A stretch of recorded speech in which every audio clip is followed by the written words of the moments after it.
Well, greetings and salutations, everybody. Welcome to my YouTube channel. My name is John Campea, and this is Open Mic. Now, what is Open Mic? Well, you see, Monday through Friday on the John Campea Show, we save time to take live questions from the audience. But here on the weekends, that's all we do. Just live, open chat questions, just a bunch of film fans sitting around together, just talking about whatever it is we want to talk about. And I'll tell you what, I'm in a pretty good mood today, guys. Pretty good mood. The Toronto Raptors won again last night. They are now up on the Golden State Warriors 3-1.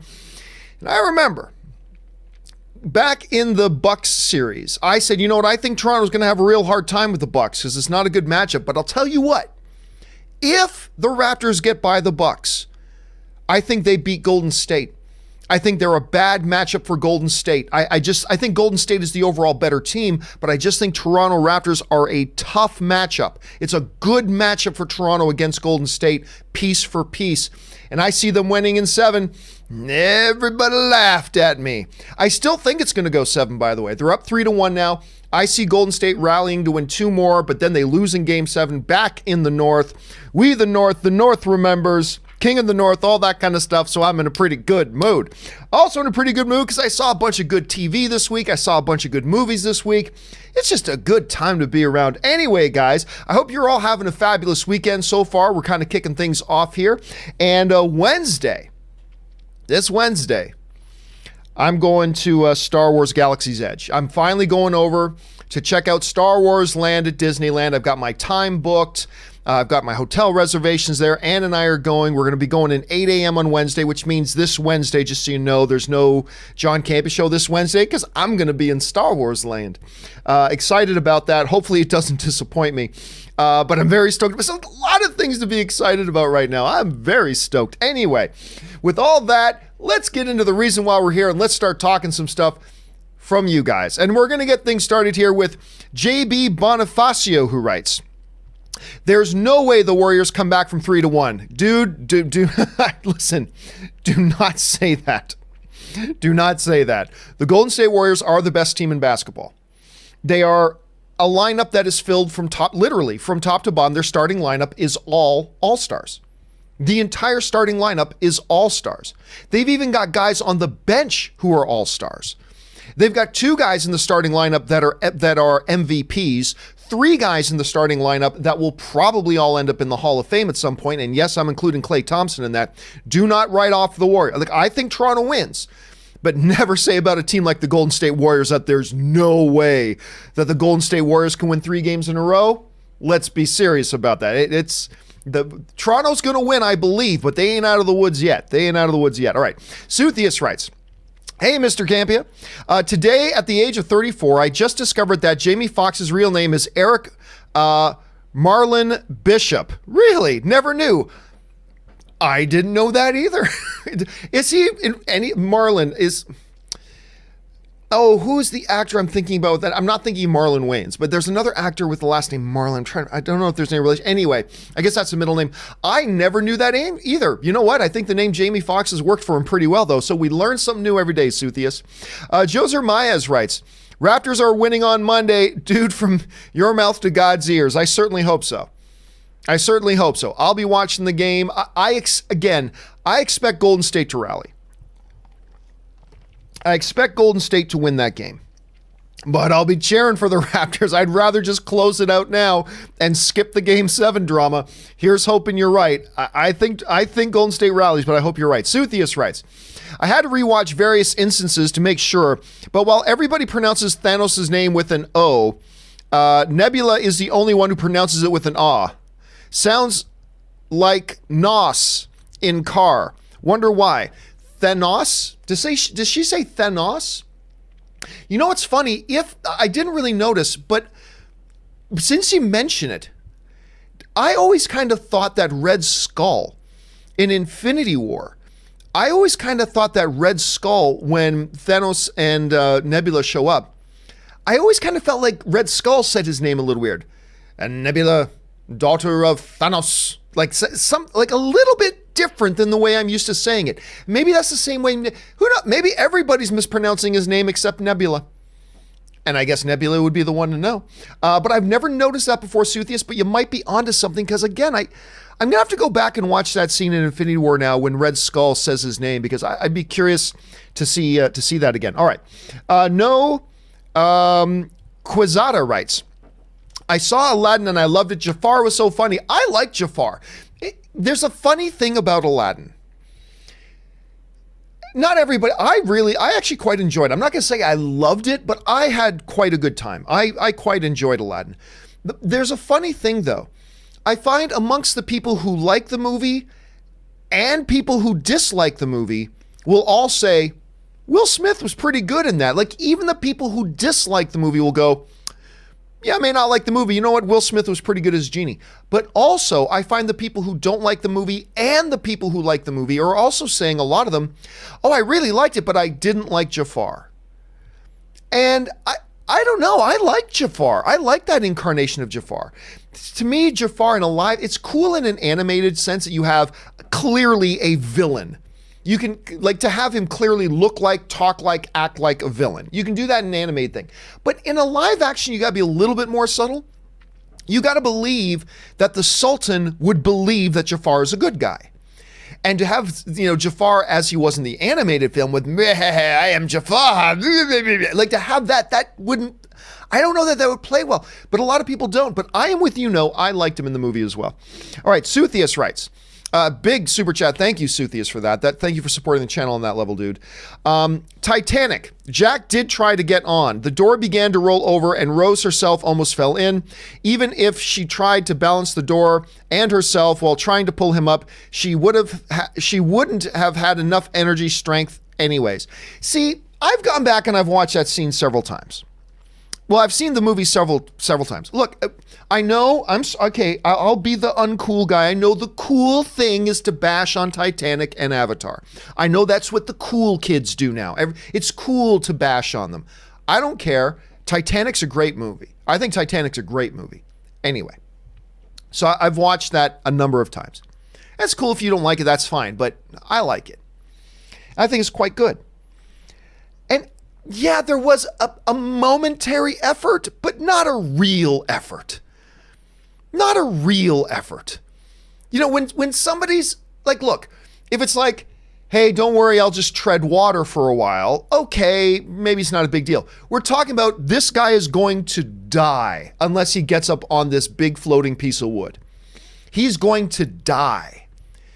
You try to figure out a way to get him on that door, that floating piece of wood, whatever it was, until he ain't breathing anymore. You at least try. You try. If you try one thing and it looks like that way's too risky, figure out another way. There are 7 or 8 ways to get on board that big thing. And I'm somebody who likes Titanic, but even I call BS. Even I call BS on that part. Because, there was barely an attempt. When life and death is on the line, you would have thought they'd put a little bit more effort into that. That's just me. Lezigio writes, ever flex the wrong muscle while eating Haagen-Dazs? Okay, so that is a mixed thing. Haagen-Dazs, I laughed the other day that just mentioning the word Haagen-Dazs chocolate peanut butter ice cream, or it's peanut butter chocolate ice cream, makes it move a little. It moved a little whenever I just say that because that's freaking awesome ice cream. But also, flex the wrong muscle. I'm not going to give away, but it's from a line in Doom Patrol that is one of the funniest moments I've seen on television in the past 2 or 3 years. But I'm not going to give away what it is. All right, JB Bonifacio writes, John, get on Fleabag. Phoebe Walker-Bridge is hilarious. She's previously was Lando's droid in Solo, and Moriarty from Sherlock plays her love interest. I've heard, you know what? Ashley was telling me a lot about Fleabag and saying that Fleabag was really good. I'm hearing good things about Fleabag. The problem is this. I don't have a lot of time for television. I watch what I can. So I watched Lucifer, I watched Chernobyl, and when everybody's telling me to get on one thing, I try to make time to get on that, but I just don't have a lot. And there's such a huge list right now of all these shows people are telling me that I gotta check out. I even started Good Omens. Wasn't all that excited about the pilot. The pilot was okay, The first episode was okay. I haven't got around to episode 2 yet, but it's hard. And I keep hearing about all these great shows are on, but you're not the first person to tell me about it, JB. Like I said, Ashley was telling me about Fleabag as well. I think at some point I got to get on that. All right. Lucas Wilson writes, just found out Joe Carnahan is directing a sci-fi movie this year called Boss Level, starring Mel Gibson and Frank Grillo. Looking forward to it. Oh, dude, I remember back in the AMC days. We did a story on that movie, and we've been waiting and waiting and waiting. Whether it's actually happening or not, I don't know. Unless some new news just came out like in the last day or so. I don't know if I simply don't know. But like I said, it was way back in the day that we did a news story on that thing specifically. On that story, Boss Level, but we talked a lot about it. And the casting and all that kind of stuff, but I've never heard or seen anything about it since. So at this point, I simply don't know if it's happening. I think, they can say it's happening, but is it actually happening? I don't know. I'm down for it. I'm completely down for it if they do it. Because I like the idea. I like the sound of it from the first time they mentioned it, and I'll be on board if they do it again. I like Joe Carnahan. I like him a lot. I've met him a couple of times. I like his movies. So sign me up, Lucas, if it happens. All right, Stern Teacher writes, Giovanni Campea, apologize for your angry tweets. Oh, Stern Teacher. It's like, what angry tweets? I didn't put out any. What are you talking about? I did put out a tweet today talking about the Toronto Raptors. Maybe I'll pull it up here just for fun, just to bother some people, I think. Hold on a second. Let me see if I can pull this up. Because this was an amalgamation, like this is a graphic that somebody else shared with me and a basic idea that somebody else shared with me here. Let me see if I can get it on the screen here, because I'm not sure if I can. Okay, here we go. Getting it on the screen. It says Golden State in Thanos' voice, or Thanos, whatever you want to go. In time, you will know what it's like to lose, to feel so desperately that you're right or entitled. Yet to fail nonetheless, dread it, run from it. Destiny arrives all the same. Or should I say, Toronto does. And then there's, oh, damn it, I can't, let me see if I can get the thing. You can't see it because I can't get the picture in the frame here. But Kawhi's got Steph Curry's jersey draped over his horse. Let me see if I can bring it up there. There you can see Steph Curry's jersey, downed jersey sitting on his horse. So that's as close I got to an angry tweet today. That is as close as I got to an angry tweet today. Stern Teacher. I like that. Clay Woodley writes, finally going to see John Wick 3. Nice. You're going to have fun, man. In your opinion, which trilogy is better, the first 3 Bourne films or the John Wick films? Okay. This has been coming up a few times. There's a difference between the overall better action movie and action in a movie. The action in John Wick is superior to the action in the Bourne movies. Of that, I have zero doubt. The action in the John Wick movies are better than the action that's in the Bourne movies. However, overall, as movies are more than just the action. Overall, as movies, are the John Wick movies as good as the Bourne movies? I'm not sure about that. I actually might give the nod to the first 3 Bourne movies overall. Just pure fun, just pure action. Oh my God, yeah, John Wick all day, every day. Overall better movies, I might have to lean towards Bourne. I'm not sure, but I think that's my gut instinct, is lean towards Bourne on that. All right, Suthius writes, do we know if Swamp Thing takes place in Titans and Doom Patrol's universe? Curious to find out. The show is gruesome. Wasn't expecting it. I dig it. I honestly don't know because I haven't watched it yet. I don't know because I haven't watched it yet. Here's the thing. Because Doom Patrol's so good, I got on board with the idea of watching Swamp Thing. I didn't watch it when the first episode dropped because I was just busy, that's all. And then as soon as the first episode drops, what did they do? They canceled the show. And them canceling the show, 1 episode in, killed my motivation to want to watch it.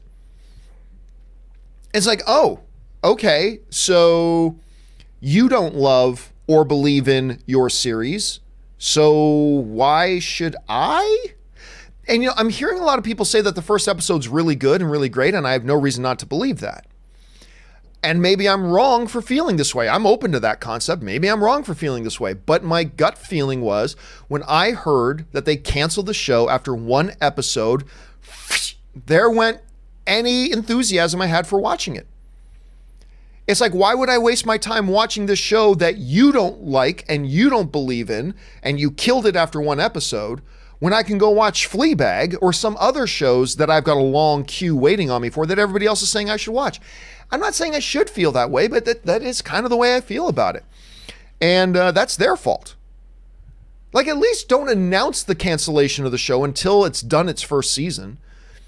But I don't know. They just cut the knees right out from under that show. It's really too bad. So since I haven't seen it, I have no idea if they happen in the same universe or not. I have no idea. I don't even know if Titans. Well, no, Titans and Doom Patrol does because they had a crossover episode. So there's that. I don't know about the Swamp Thing though. You could assume that maybe they do, since Titans and Doom Patrol do, but don't know that for sure. Okay. Next up, Patrick Conway writes, saw Dark Phoenix, wasn't Fantastic Four or Batman versus Superman level bad, and better than Apocalypse. McAvoy, Fassbender, and Nightcrawler carried the movie. Yeah, again, I didn't, it's not terrible. X-Men Dark Phoenix is not terrible. Am I going to say it's a good movie? No, I won't sit here and say it's a good movie, but it is nowhere near, in my opinion, the worst of the X-Men films. I think there are several that are worse than it. I mean, X-Men Origins Wolverine, X-Men Apocalypse, X-Men The Last Stand, I think is better than all those. It's obviously not in the same category as Days of Future Past or Logan or Deadpool or First Class or whatever, or X-Men 2 or X-Men 1 or anything like that, but I did not think it was terrible. I think it's most egregious in that it wasn't good. I think that's the worst thing I can say about it. It wasn't good. It had some terrible things in it. It had some pretty decent things in it. Overall, I can't really recommend it unless you're a big fan of the X-Men films. If you're a big fan of the X-Men films and you've been curious to see it, yeah, I'd say go watch it because there's enough redeeming things in it that I think you're probably going to have a good time, even if you don't think it's that good of a movie. I think there's enough in there that'll give you a good time. But yeah, unfortunately, as a big fan of the X-Men series, that unfortunately is the best thing I can say about it. That's the best thing I can say about it. All right, Luke1234 writes, own one, rent one, never watch one again. Gran Torino, $1 Million Baby. Oh, Unforgiven. Ooh, that's a Clint Eastwood roulette right there. Woo. I'll tell you what. First of all of these are thumbs up movies. But $1 Million Baby and Unforgiven are like best picture category movies. And I won't put Gran Torino, while I liked it a lot, I won't put Gran Torino on that level. So I will put Gran Torino in the never watch that one again. As for own one, rent one. Ooh, I gotta own Unforgiven. $1 Million Baby is remarkable. It is a remarkable feat in filmmaking. What Clint Eastwood did with that movie is fantastic. But Unforgiven isn't just a best picture, well, it's a best picture winner. It's not just a best picture category kind of film. It's an all-time great kind of movie. So I would say Unforgiven is my own, $1 Million Baby is Rent, Gran Torino's Never Watch One Again, but they're all good films. It's a good question, Luke. All right, I'm Upset writes, worst Keanu Reeves film, in my opinion, it's The Watcher. There was this Kung Fu movie he did just before John Wick. And I'm trying to remember, and I was all excited about it. And I remember thinking, this is horrible. Let me see, what was it called? Let's see, not Replica, although Replicas wasn't that good either. Man, where is it? Oh, it's got to be earlier than that. Okay, hold on a second. 47 Ronin. Did not like, I know 47 Ronin has its fans. 47 Ronin has people that really do quite enjoy it. I thought it was really quite bad. So off the top of my head, I'm going to have to go 47 Ronin was his worst one. Okay. Lezigo writes, are you Iger? How much do you pay Feige to keep Oh, to keep him. Oh, you are Iger. Okay, I'm Bob Iger. How much do I pay Kevin Feige to keep him? Here's the problem, though. When you're a guy like Kevin Feige, who is just a creative machine, he's a creator. He wants to create. And you've already got enough money to live your life, your children's lives, and your grandchildren's lives to live comfortably for the rest of yours, your children, and your grandchildren's lives. You've got enough money to ensure that everybody's going to be comfortable already. Then I just think when you're a guy like Kevin Feige, you're looking for the next mountain to conquer, you know? Honestly, what is there left for him to do in the MCU? Other than integrate X-Men and Fantastic Four. That's the next and final challenge he has. What do you do after that?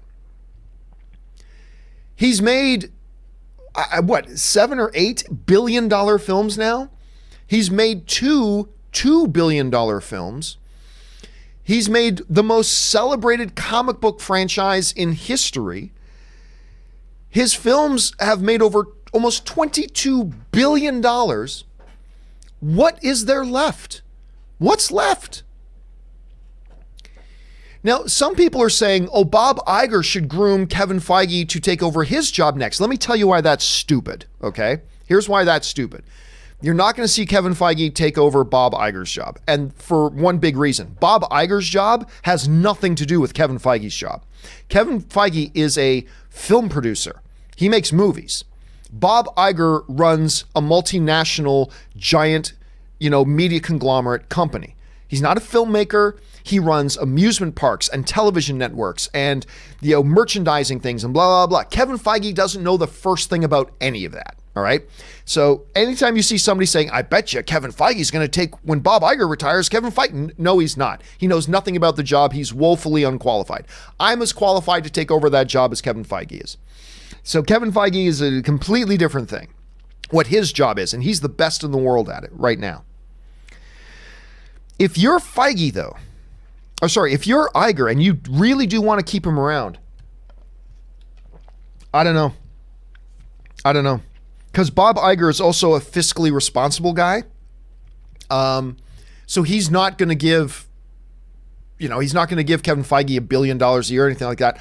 Honestly, I don't know that there's any reasonable amount of money that they can offer him to keep him around. I think he's going to integrate the X-Men and Fantastic Four if he stays there that long. And once he's accomplished that final thing he has to accomplish there, then he's got nothing left to accomplish. He's got nothing left to prove. He'll move on, I believe, and take over something else to increase his legacy.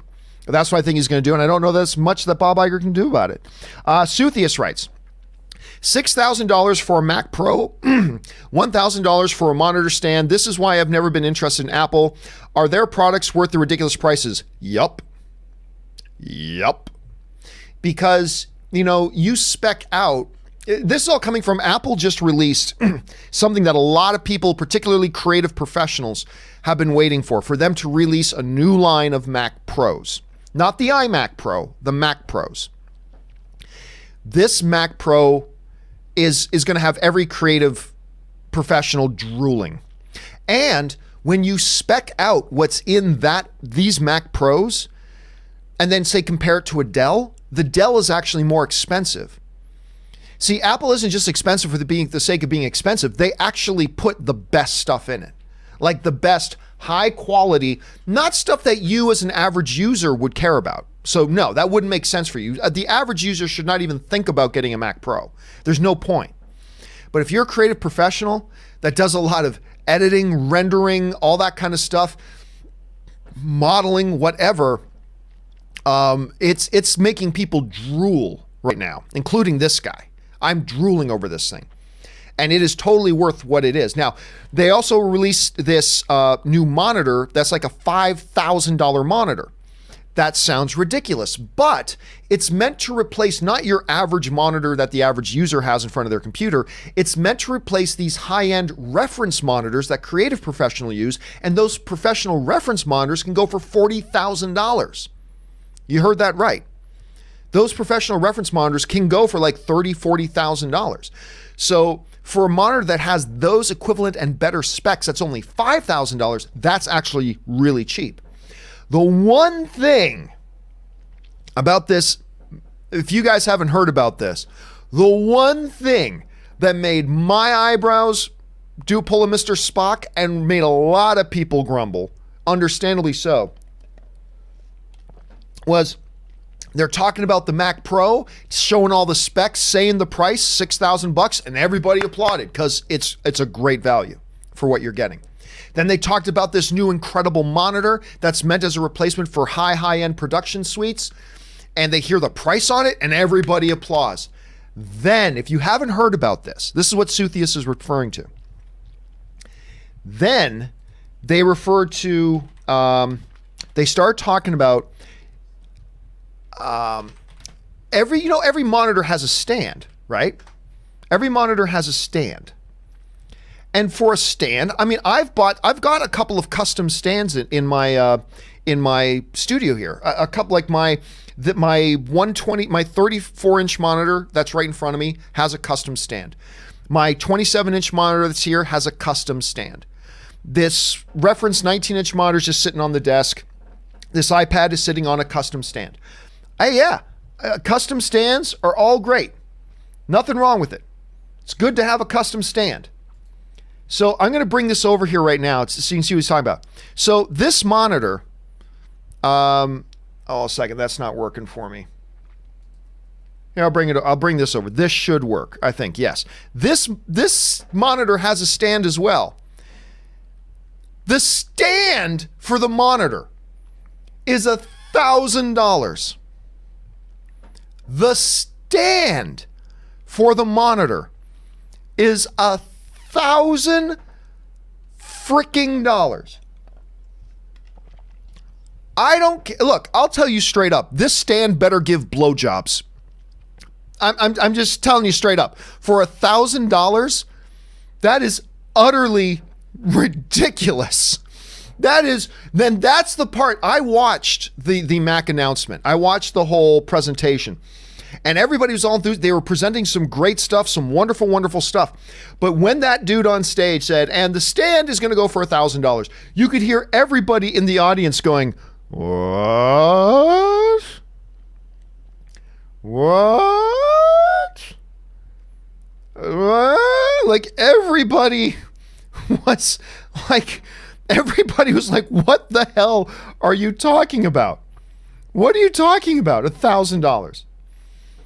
I mean, I don't understand that. The Mac is totally worth that money. What you're getting for that money, totally worth it.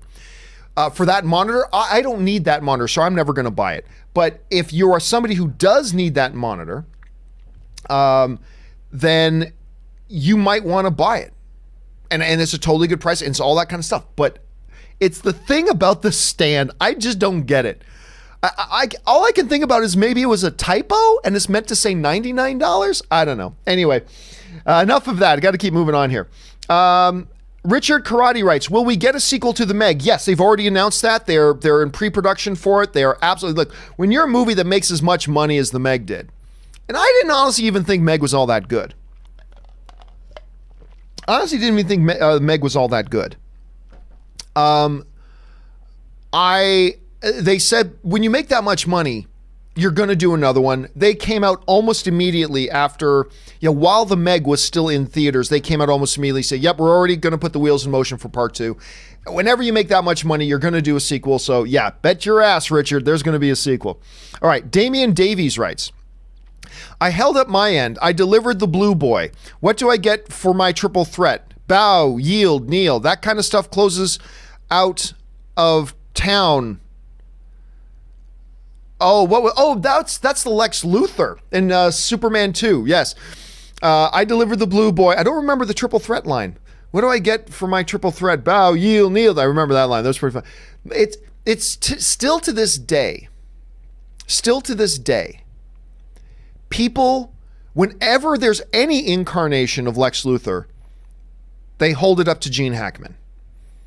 Gene Hackman is still the standard. He's not very comic book accurate to Lex Luthor, but he to this day for on the screen is still the de facto, measuring stick of Lex Luthor's, and he always will be. And that was a great line. JB writes, John, E3 just started. I didn't even realize it started. The new Star Wars game is very Uncharted by way of Force Unleashed and made by the team that did Apex Legends sold. I don't know what any of that means. Let me try this again.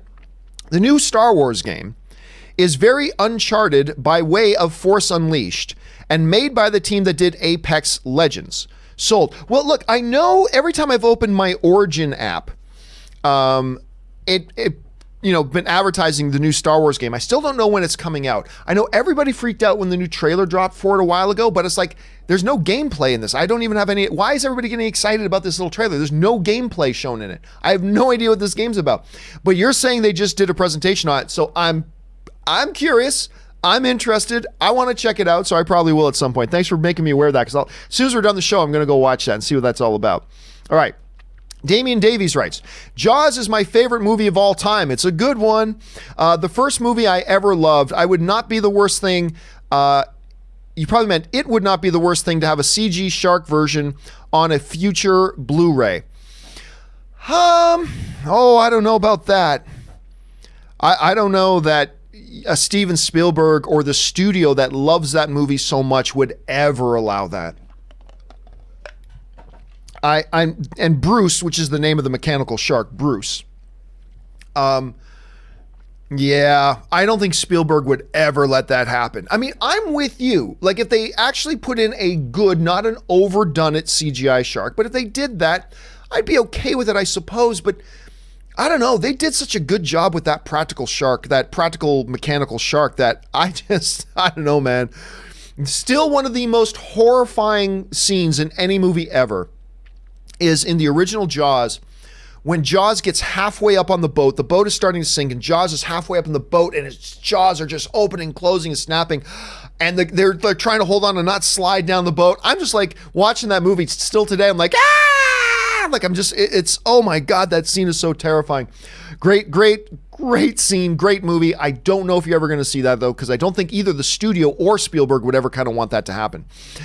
Richard Karate writes, Taron Egerton for the new Bond, your thoughts? I don't know. I mean, Taron Egerton is not a kid. I mean, we think of Taron Egerton and we think of him as Eggsy in Kingsman, but the reality is he's almost 30 years old. Taron Egerton is like 29 years old. So he's not too young. We generally think of our James Bonds as being a little bit taller, because traditionally they have been. But, you know, I think Jack Reacher in the novels is 6'5". Tom Cruise is 5'7". He pulled it off perfectly fine. So I think you can get past that. I think you can get over that. I don't know. I mean, you know me, Richard. I don't care.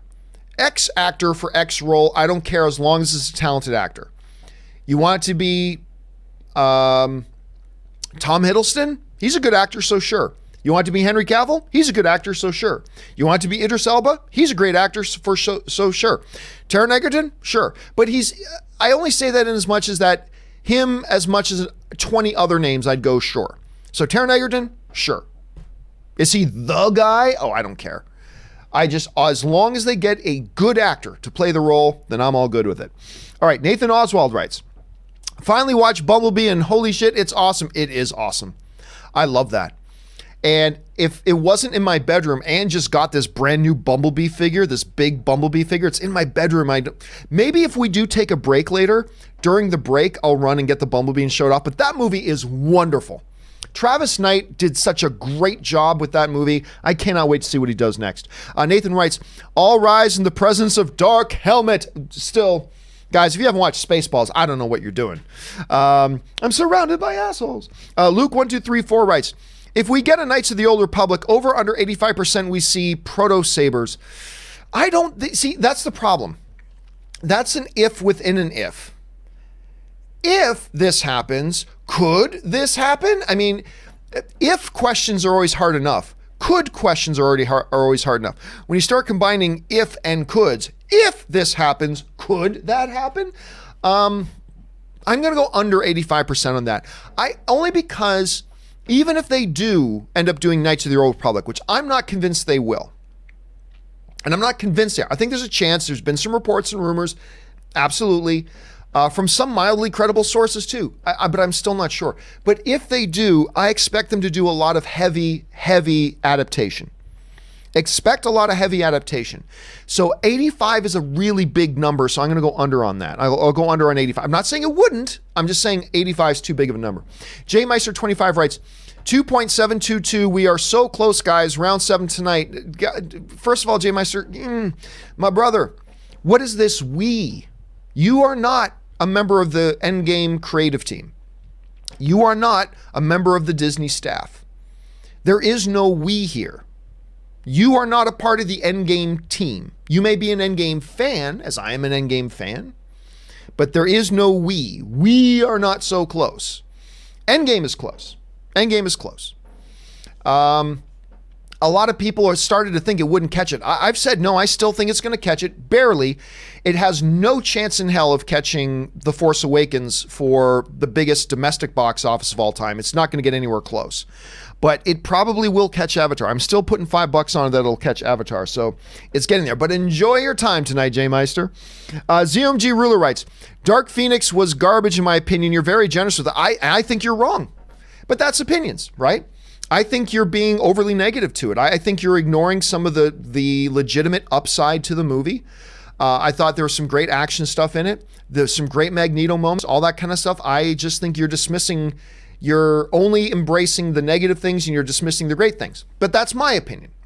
But I am not being generous with it. I'm giving a fair evaluation of it. Now, your fair evaluation of it may be different than mine, and that's fine, but I'm not going to sit here and look at your opinion and say, well, you're just being too critical. No, okay, you felt differently, I get it, but I didn't think it was terrible. I mean, that's the best I can say, unfortunately, but I didn't think it was I'm not being generous, I'm not being negative. I just looked at it, and I've got no dog in this fight. I just looked at it and said, well, it's not good, but it's not awful. Some good stuff in there, some terrible stuff in there. So anyway, if you felt differently, you felt differently, and that's all cool. But don't tell other people, don't start putting descriptors on other people's opinions that happen to be different than you. Somebody else disagreed with you? Well, then they're just being too generous. Somebody disagreed with you positively or negatively? Well, they're just being too cynical. No, you had a different opinion of the movie than I did, and that's fair. That's totally fair. But I am not being generous. I just watched the film, and I call it like I saw it. You saw the film. You saw it differently. It's all fair. That's the subjectivity of movies. Anyway, Regan Crisp writes, Spider-Man Homecoming. No, that's not a hug. I'm just grabbing the door for you. That was a great moment in that movie. Endgame. Tony hugs Peter. Aw, this is nice. That was a good line. Made me cry when rewatching I guess that's Spider-Man Homecoming. Guys, please don't use acronyms. Anyway, that moment, they put it in the trailer of Homecoming, which is unfortunate. No, it's not a hug. I'm just reaching for the door. That was funny. But the line, every time I saw Endgame in theaters, the line when after Tony hugs him, and Pierce goes, oh, this is nice. That just got that got laughs and awes out of the audience every time. It was a really, really sweet line and very, very well set up. I agree. All right. Neil before Zimmer writes, how does that Oscar guy already know Avengers 4 and 5 will be a shameless cash grabs? As a wise man once said, leave your expectations at the door. Oh, no, I agree. I completely agree. You know, Rob and I got into this debate the other day. And, you know, we were talking about this issue about this guy he's anonymous, but he is a member of the director's branch of the Academy. So he's a film director. And he's a voting member of the Academy. And he went on record with the Hollywood Reporter and said, I will never vote for a movie with the word Avengers in it because I don't like cash grabs. Now, I took issue with a couple of things. Number one, listen, dude, every movie that's ever been made and every movie you've ever made has been a cash grab. Unless you're going to tell me that you made a big Hollywood film and you said, no, don't pay me. I'll do it for free. Every Hollywood wide release film ever made is a cash grab. It's a business. That's what business is. And there's nothing wrong with that. Nothing wrong with it. Anyway, so I had a problem with that statement. And also the statement with, dude, it's cool if you would say, I would never vote for any of the Avengers films I have seen because, in my opinion, they're just devoid of any artistic merit, and I think they're just flash fluff for the mob or something like that. If that's your opinion of that, that's fine. Nothing wrong with that. But to say, because I haven't liked the films that have come out, I'm not going to fairly judge what future Avengers movies are, regardless of how good they are. Even if they come out and check all of my boxes, I'm still not going to vote for it. That's bull. That's bull. Now, where Rob and I got into a debate was over two things. Number one, Rob interpreted him saying that as saying, I will never vote for any comic book movie. And I told Rob, I said, whoa, hold your horses. Let's not put words in his mouth. If we're gonna rant on him, let's rant on him for what he actually said. Let's not put words in his mouth, because I hate it when people do that. People do that to me all the time, guys. All the time. Like, I'll say one thing, and then somebody will say, Campea said this. I'm like, wait a minute, that's not what I said. I clearly said, word for word, I said this. Well, that's practically the same thing as saying this. And I'm like, no, it's not. It happens to me all the time, so I'm very sensitive about that. But so Rob and I got into this argument on the show. It was a good debate. I mean, we were laughing about it when we went to Movie Newsfeed. Rob and I have a great time when we get into these debates. We have a lot of fun with it. But so we got in this big argument and debate on the show about whether or not, when this guy said, I'll never vote for an Avengers movie, whether he was saying, I will never vote for an Avengers movie, or what he was really saying was, I'll never vote for a comic book movie. And Rob was staunch on that. He was like, no, this guy, what he is saying is he'll never vote for a comic book movie. I'm like, dude, let's not do that. Let's not do that lowbrow thing of putting words in people's mouths. Because then we're just going to be attacking him for something he didn't actually say. But he did say, no, he didn't. He said he would never vote for an Avengers movie. I was actually right, because in that same Hollywood Reporter report, we went back and looked at it later, and Rob knows this now. You know, the Oscar voters have a certain number of slots on their ballot, so they can cast a first place vote, a second place vote, a third place vote, and there's certain point values for all that. This same director, when he was voting for Best Picture, he actually put Black Panther on his ballot. He actually put, on the Best Picture question, he put Black Panther on his ballot. So clearly, when he said, I would never vote for an Avengers movie, he was not saying I would never vote for any comic book movie ever, because he just did. So clearly that was the thing. So that was the one thing Rob and I were arguing about. The second thing we were arguing about was whether or not this guy is being an idiot saying that he doesn't like Avengers films. And I'm like, dude, if he doesn't like Avengers films, there's nothing wrong with that. Film is subjective. If you don't like a film, you don't like a film. There's nothing wrong with that. No, and so we got into that again. But anyway, that was a big contention. But yes, my big problem with what he said, Neil, before Zimmer, and where I agree with you completely is this, and I said during that show with Rob that we're in agreement on this, is that to say, regardless of what movies came out before, I will never vote for a movie that hasn't ever even come into existence yet, for whatever reason, is asinine. Because what you're saying is, no matter how good it is, even if it's great by my own standards, I still won't vote for it. Well, then you're an idiot. Then you're an idiot, and you shouldn't be a voting member of the Academy. If you are going to cast a prejudice on something that you haven't seen and hasn't even come into existence yet before seeing it, then you've got no business being a voting member of the Academy. I don't care if you like comic book movies or hate comic book movies. That doesn't matter. But if you're going to judge a movie and say, I'm not going to vote for anything in the future that has this name in it, well, then what are you there for? Now, granted, the beauty of the Academy is that it's made up of 7,000 voting members. So this guy, his vote means nothing. You know, that's the benefit of having so many voting members, is that when you've got that sheer number of members, they will drown out the idiots like that guy. But still, to me, he's got no right being a voting member of the Academy. Anyway, Pierre Fillion writes, hey, John, I'm leaving Montreal next week for a road trip in Ontario. I love Montreal, by the way. Any place I should check out? You'll be my co-pilot. Thanks, Charlie. Well, first of all, Pierre, I love Montreal. My favorite place to eat in Montreal. I remember the first time I went to Montreal, me and my buddy Garnet, he was in a band with me, and we just, on the spur of the moment, decided, let's hop in the car and drive to Montreal. And we did. And we went around there. It's such a beautiful city. And we went to the Old Quarter, and there's this restaurant there called the International Cafe, which had, other than my Italian grandmother's, the best spaghetti and meatballs plate I have ever had in my life. Other than my grandmother's.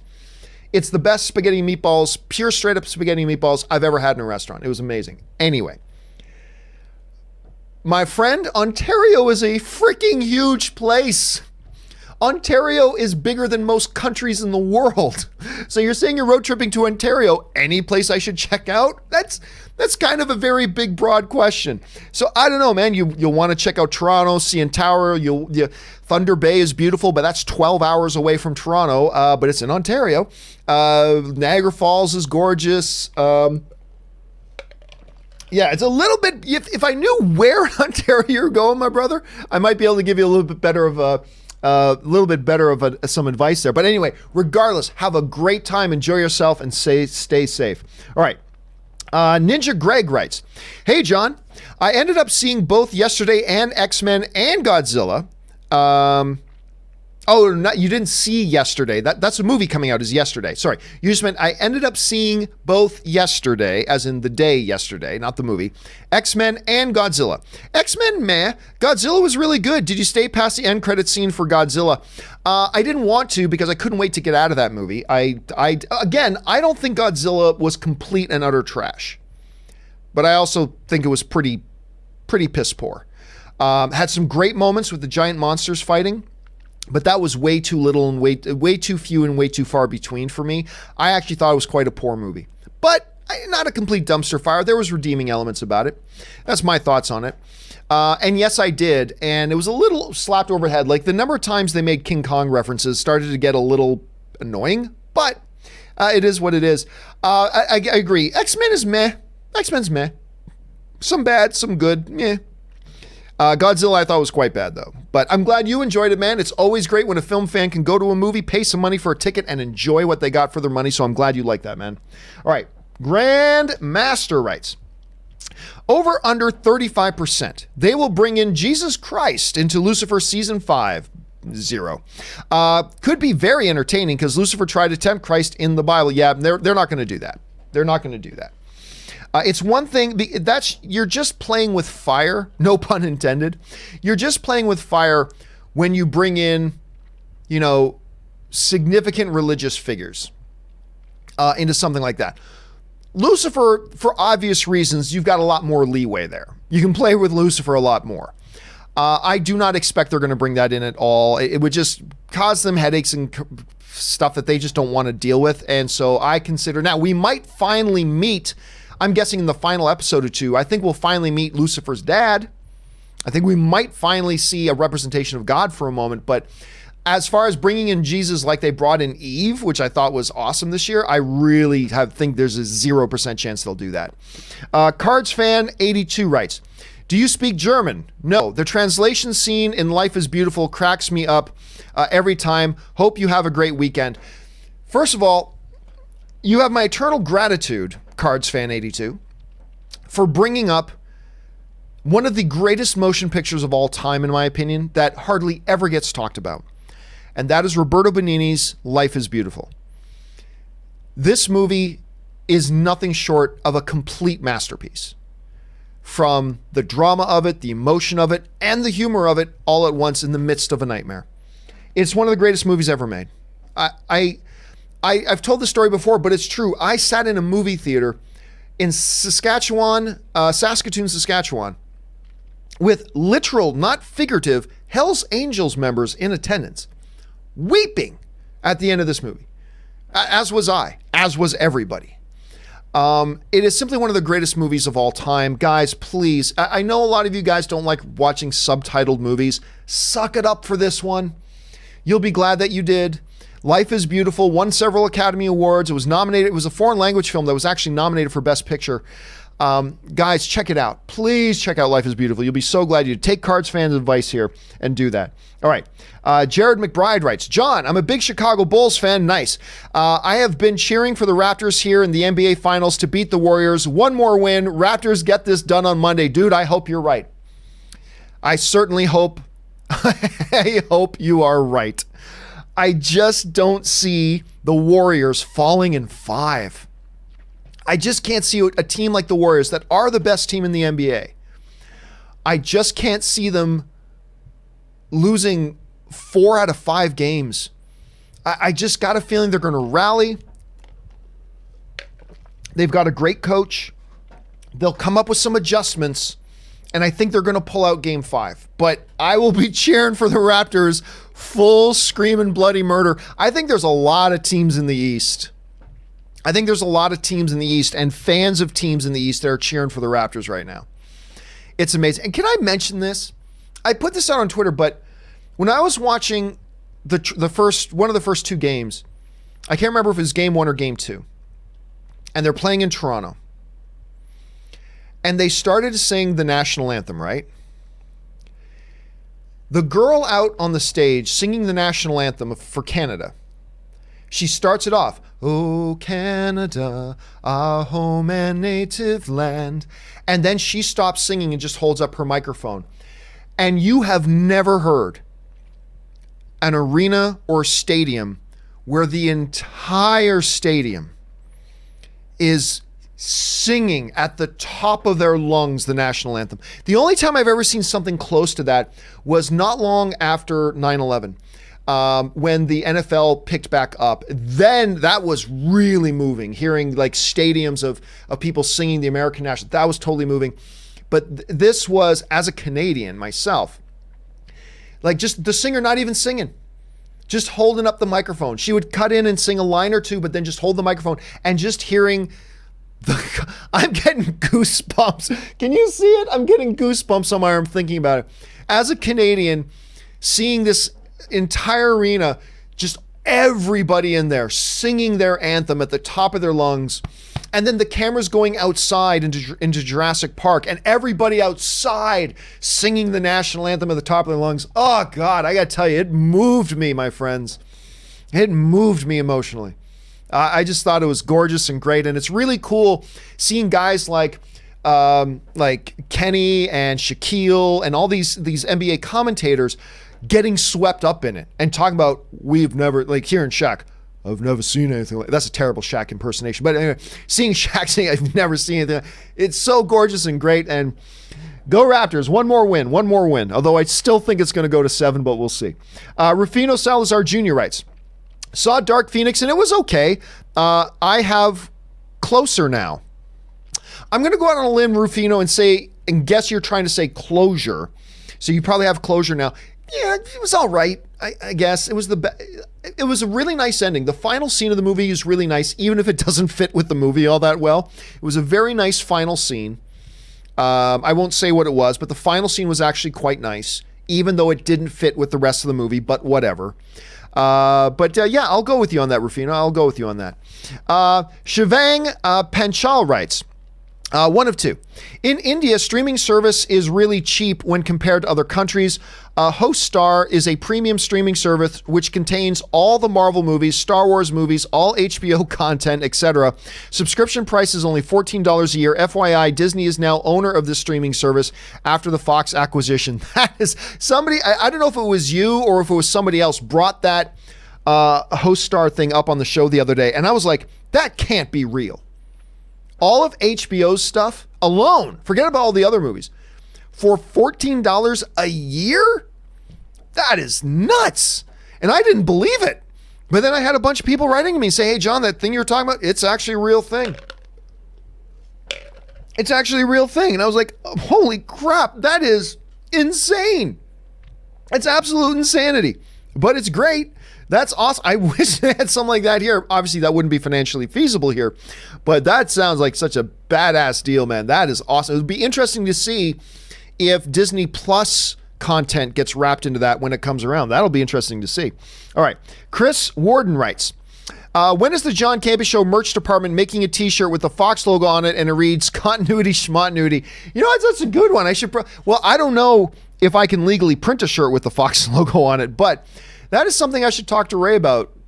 Because, yeah, I mean, it's true, right? And by the way, X-Men Dark Phoenix continues that proud tradition of Fox of continuity schmontinuity, because there are a number of things that are completely out of continuity with what they did in both First Class and in Days of Future Past, but whatever, continuity schmontinuity. Sophie No writes, brand loyalty is stupid. Marvel versus DC, PlayStation versus Xbox, WWE versus AEW, Star Wars versus Star Trek. Why not like both? Well, here's the thing, Sophie. What I will say is this. If you don't like Star Trek, then you shouldn't have to pretend you do. Right? So if you say, I love Star Wars because I love the movies that they do, and I've watched Star Trek, but I don't like Star Trek, so I'm not a Star Trek fan. There's nothing wrong with that. Nothing says you have to be a fan of both. Where it becomes a problem is when it becomes religious fanaticism. And we saw that really not much between Star Trek and Star Wars for a long time, but and we did see it not as much recently between PlayStation and Xbox, but really more recently is the Marvel and DC incarnation of it, where you make it a principle that I will by default hate anything by Marvel just because it's Marvel. I'm not going to watch it and say, oh, I don't like it. No. I am going to trash it and skip it and make fun of it and bash on it simply because it comes from Marvel, or vice versa, simply because it comes from DC. It's the corporate zombie slaves. That's when you get into that. And that is idiotic. There's nothing wrong with somebody going, you know what? I watch a lot of comic book movies, and I gotta say I'm not a fan of the Marvel ones. They don't work for me. I find that DC usually puts out movies that more appeal to my taste. There's nothing wrong with saying that. If that's the case, then that's the case. Or vice versa. You know what?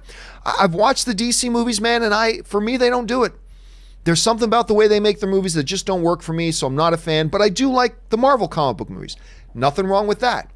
It's that religious zealotness when they go, regardless of what DC does, because it's DC, I'm going to hate it. And I'm going to love and worship whatever Marvel does because Marvel does it. What about Inhumans? Inhumans is the greatest thing ever. Oh my God. That's when it becomes a problem, Sophie. That's when it becomes a problem. But the people who do it honestly, like, hey, I'm just not a fan of WWE anymore. I've watched them. I feel the quality's degraded. I don't like it anymore. But hey, this AEW thing looks really fresh and new and exciting, and I like it. Nothing wrong with that. It's just that, you know, when it gets to that religious zealotness. Marie Seafring, who I lost. Where did Marie go?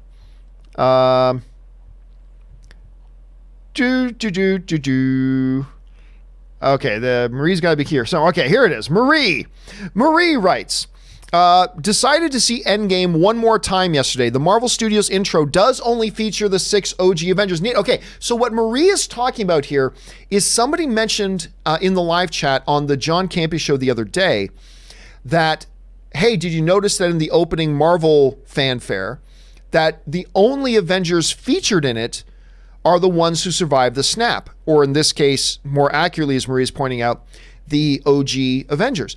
And I didn't notice that. And Rob was here at the time and asked Rob, did you notice that? And Rob didn't notice it either. And I thought, well, I'm going to have to go back and watch that again. Now, I haven't seen it again since, but Marie, apparently you did see it. You saw it one more time. And that's pretty cool that they did that. That's a pretty cool thing to do. I'm glad that they did. Thank you for doing that research for us, Marie, and pointing that out. I appreciate that. That's cool to know. All right, just 2 more here, guys, and I'm going to take a quick 5-minute break. We've been going about an hour. I'm just going to refill my drink and all that kind of stuff, and then we'll keep things going here in a bit. Let's see. Django19 writes, I know you don't miss a lot of picture without IMAX, but personally, I prefer it. I feel you get more immersed in the world, and it looks more epic in my opinion. Oh, so what I assume you're coming from with this, Django, is, you know, somebody brought up the other day that, you know, there's a petition to get Marvel to release Avengers Endgame on Blu-ray in IMAX format. I really don't care. You can really appreciate the difference with IMAX when you're actually looking at it on an IMAX screen. When you're watching it at home on a 16:9 screen, though, I don't know that you're going to notice that big of a difference. But if you do, cool. If you really do notice the difference on your screen, cool. But that still presents a problem for a company like Disney. If we're Disney, do we invest the time, money, resources, marketing, all that kind of stuff, production, to make a set of these Blu-rays that are in the IMAX format, that are in the IMAX ratio, and put that out? And can we make our money back on that? And that's a challenging proposition because it's expensive to do those things. And the reality is a lot of average film goers are just going to go, why are there bars? Why are there black bars on my screen? Why aren't they showing me the whole picture? And you can try to explain to them, no. You are actually getting the whole picture. It's not that there are black bars on your screen. It's just that they're not cropping out the other stuff you wouldn't have seen otherwise. It doesn't, remember, that was the whole discussion and debate going on when 4:3 was still pretty standard for television. Remember, before 16:9 became the standard format for home televisions, 4:3 was still king for a lot of people. And when you would put out movies that would show the whole proper ratio of the movie, there would be black bars on the top and the bottom. And I remember with the discussion with my dad, I don't like it when they put in these black bars. And I tried to explain to my dad, they're not putting in black bars. They're just making sure the entire movie is fitting on the screen. And they're not putting in black bars. They're just bringing in the picture so you can see the whole picture the way the director intended. But there are black bars on the top and the bottom of my screen. I don't like it when they put in black. But that wasn't just my dad. That was like tons of our dads. That was tons of our family. And I'm telling you right now, there's going to be most people won't buy these discs because, why are there black bars on it? As ridiculous as you know that is, and as ridiculous as I know that is, it makes it a very challenging proposition. Could Disney do it? Yes. However, I would propose that if Disney does it, they're going to do it understanding that it's going to be a money loser. They're going to lose money. The vast majority of people won't buy that disc. They're going to want the disc that fills their 16:9 screen. Maybe not, maybe they will, maybe they won't, but it's just a difficult proposition. But I totally respect where you're coming from, Django, that it is something that you appreciate and you like the way it looks and you like the way it lays out. And I respect that. I'm just saying from Disney's point of view, it might be a difficult proposition. All right, I'm just going to do these two more from Hero. All right, the Hero writes, one of two. Love the show so much. Thank you so much, the Hero. Do you ever worry that your audience may grow at a slower rate because of how fast-paced the movie news world moves? My theory is that your content, while amazing, isn't timeless and doesn't allow for much discovery outside of breaking news. I would love to see you guys grow as you deserve, but it does concern me, perhaps a movie versus movie show of sorts. All right, so what Hero is talking about here, and by the way, Hero, thank you for writing that in. And that is a discussion that a lot of people have, and that I've had around here between me and Jonathan and Ray and Robert and stuff like that, is I made a decision a long time ago that my content is not what the industry calls evergreen content. Now, what is evergreen content? What is evergreen content? Because you've probably heard that phrase thrown around. Evergreen content is content that you can watch today or you can watch a year from now and it's still as relevant. So for example, if you were to do a video on the best movies of Alfred Hitchcock, okay? Let's say you did a video on the best movies of Alfred Hitchcock. That is by definition a evergreen video because it's not tied to any specific time. You could release that video today. You could release it next month. You could release it a year from now. And it's still as relevant as it ever was because it's not connected. It's not time sensitive. It's not time sensitive. Alfred Hitchcock isn't about to make 10 more movies because Alfred Hitchcock dead. So he ain't about to make 10 more movies that makes that video obsolete. It is evergreen. You could do a video on the behind the scenes drama of the 2019 Hellboy movie. That is an evergreen kind of video because its relevance doesn't change over time, right? It's not time sensitive. You could release that video today. You could release it next week. You could release it next year. And it's evergreen. Another good example of that is mine and Rob and Cody Miller's podcast, Best Movie, Worst Movie, which we've been slow getting in the next couple episodes out, but they're coming. Hang tight. But Best Movie, Worst Movie is a good example of content that we do that is technically evergreen. So we can talk about, best romantic comedies, best and worst romantic comedies in the 1990s.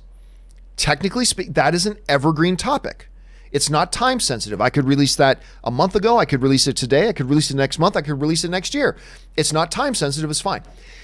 Most of my content, though, is time sensitive, right?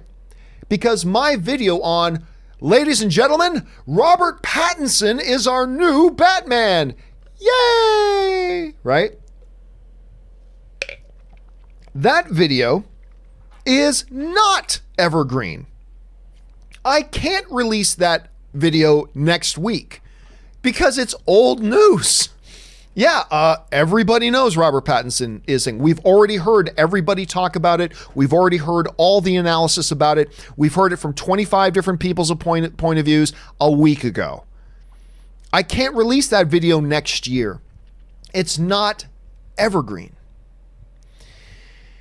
There's a big push. And I remember when I was under the corporate overlords, there was this push. Got to start making more evergreen content. Got to start making more evergreen content. And it's like, but that's not what we do. Now, don't get me wrong. If you're a creator and you make evergreen content, that's great. That's the type of content you should make. Go for it. Do it. But while there is long-term benefit, Hero, for doing evergreen content, and I would encourage people to do evergreen content, at the DNA level, that's never been what I've been about. I'm a pundit. I talk about, analyze, break down, and discuss things going on right now. That's what I do. I'm not saying that's better than evergreen content. Hell no. There's a lot of good arguments to be made for evergreen content, but at its DNA level, that's what I am.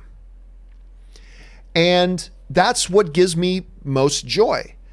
And and I guess you can say my movie reviews are evergreen to an extent. So I guess movie reviews are evergreen content to an extent, but really at the DNA, I am a what's happening right now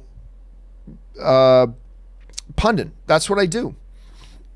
That's what I love to do. So I could make more evergreen stuff, and maybe organically I will in the future. Like I said, Best Movie, Worst Movie is evergreen content. But I mean, I didn't do it because it's evergreen. I did it because it was a fun idea for a podcast. But I never want to make videos that are just videos that are only made to get views. I know that sounds ridiculous because I'm on YouTube. The whole idea of doing YouTube videos is to get views. I get that. But I do videos that I love making. I do videos that I have fun doing. I do videos talking about the things I'm interested in talking about. While getting views is certainly always a part of the motivation of everybody who does YouTube videos, just like making money is a part of the movie business, getting views is absolutely a part of everything that I do around here as well. Absolutely. But I never want to put myself in the position where I'm making content just because I need to get views. If I'm doing that, then I'm not having fun anymore. If I'm not having fun anymore, there's no joy in what I'm doing. And if there's no joy in what I'm doing, I might as well go back to working for a corporate overlord. So there will come along times that organically I'll have evergreen content I want to do. But until that happens, I'm not going to force myself to do evergreen content if it's not what gives me joy, if it's not what's fun for me. And by the way, just doing the topical daily stuff is taking up a lot of my time. And by the way, I don't worry about traffic growth. I don't worry about it. I really don't. Would I like my traffic to grow faster than it is? Sure, everybody would. But if I was just worried about traffic, I would be doing trailer reaction videos. because those are the cheapest, easiest, simplest videos to just get slews of video views. Trailer reactions are the easiest things in the world. And don't get me wrong, I'm not bashing on trailer reactors. There's some awesome trailer reactors out there, some great ones. I'm just saying, if all I was concerned about was my channel's growth, then I would do trailer reaction videos. If I just wanted more just more easy numbers, I would do hate videos, like a bunch of other YouTube channels out there. Hate gets a lot of clicks. So I would make, if I just wanted some instant clicks, I would do 30 different videos, one video a day, 30 different videos on why Hellboy sucked. Or I do 30 different videos about why Godzilla sucked. If I did those, it would get a lot of clicks. Hate gets a lot of clicks. So look, I've said from the beginning, back when my channel, I remember when I first hit 1 million views a month, which was awesome. And right now we're sitting at about 4, I guess, maybe 4 million views, whatever. I don't know. It's not, my main concern is that, am I doing things that my audience is enjoying? Am I doing things that I enjoy? And can I pay the bills while doing that? Because if I'm enjoying what I'm doing and my audience is enjoying what we're doing, and I'm making enough that I can pay the bills, and that includes Robert and Jonathan and Ray and the rent of this space and the equipment and whatever else. If I can, my own salary, if I can do that, then I'm good. I've had friends of mine ask, and I'll move. I just realized I've been talking too long about this, but friends ask, don't you want like 10 million views a month? I said, sure I would, but I'm not going to do things to get 10 million views a month. I'm going to do what I love doing, and I'm going to do it the best that I can, and hopefully that will lead to growth. But I want to do it doing what I love. That's why I do this. And if it works, great. If it doesn't, it doesn't. But I'm very happy, Hero. I'm incredibly thrilled with the rate of growth of this channel, with the views that we get, with the subscribers that we have. In the next probably sometime this year we're going to hit 200,000 subscribers, which is great. I never thought we would ever get to that number. So especially when I broke out and just did it on my own. So I'm super happy with it. But anyway, there's that. Anyway, guys, sorry I bored you with all that, but I thought that was a very interesting question to ask. Okay, guys, here's what I'm going to do. I'm now going to take a 5-minute break. I'm going to use the bathroom. I'm also going to refill my soda, and then we will be right back. This is your opportunity to go and take a bathroom break as well. If anybody comes along and jumps in on the show and goes, hey, wait a minute, where's the show? Just let them know we're taking a 5-minute break. We'll be right back, guys. I will see you in just a moment.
All right, and we are now back, guys. Thank you so much for your patience and waiting as I took a little bit of a break there to top up my drink and all that kind of stuff. And now we're back. Hey, listen, though, before we go on, I put out this announcement on my social media, but I figured I might as well post it here as well.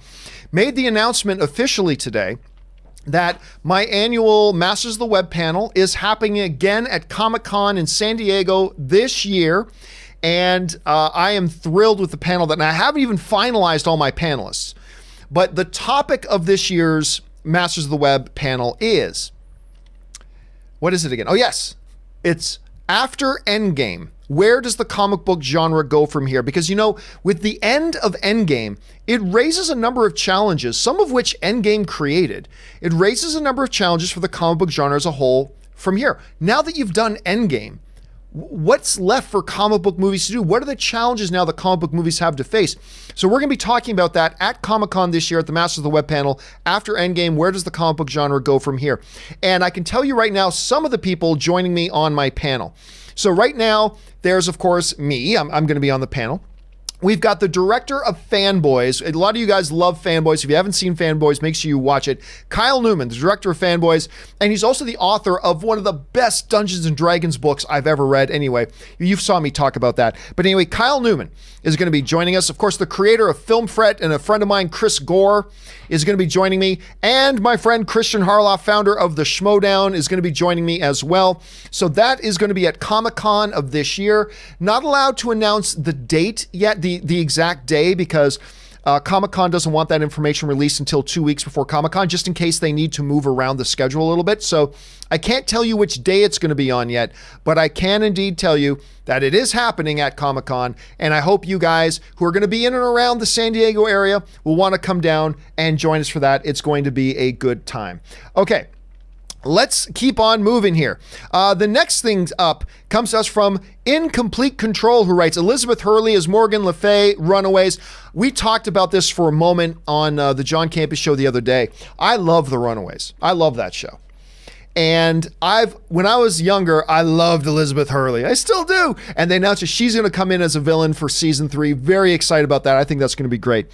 Vince Carter of Mars writes, Hey, John, hope you're having a good weekend so far. Thanks for entertaining me while I clean my gutters. Just saw the Ad Astra trailer. Loved it. I liked it too. Like, Ad Astra is one of these movies that we've been asking for a while. Where the hell is this Ad Astra thing? Like, where the hell is it?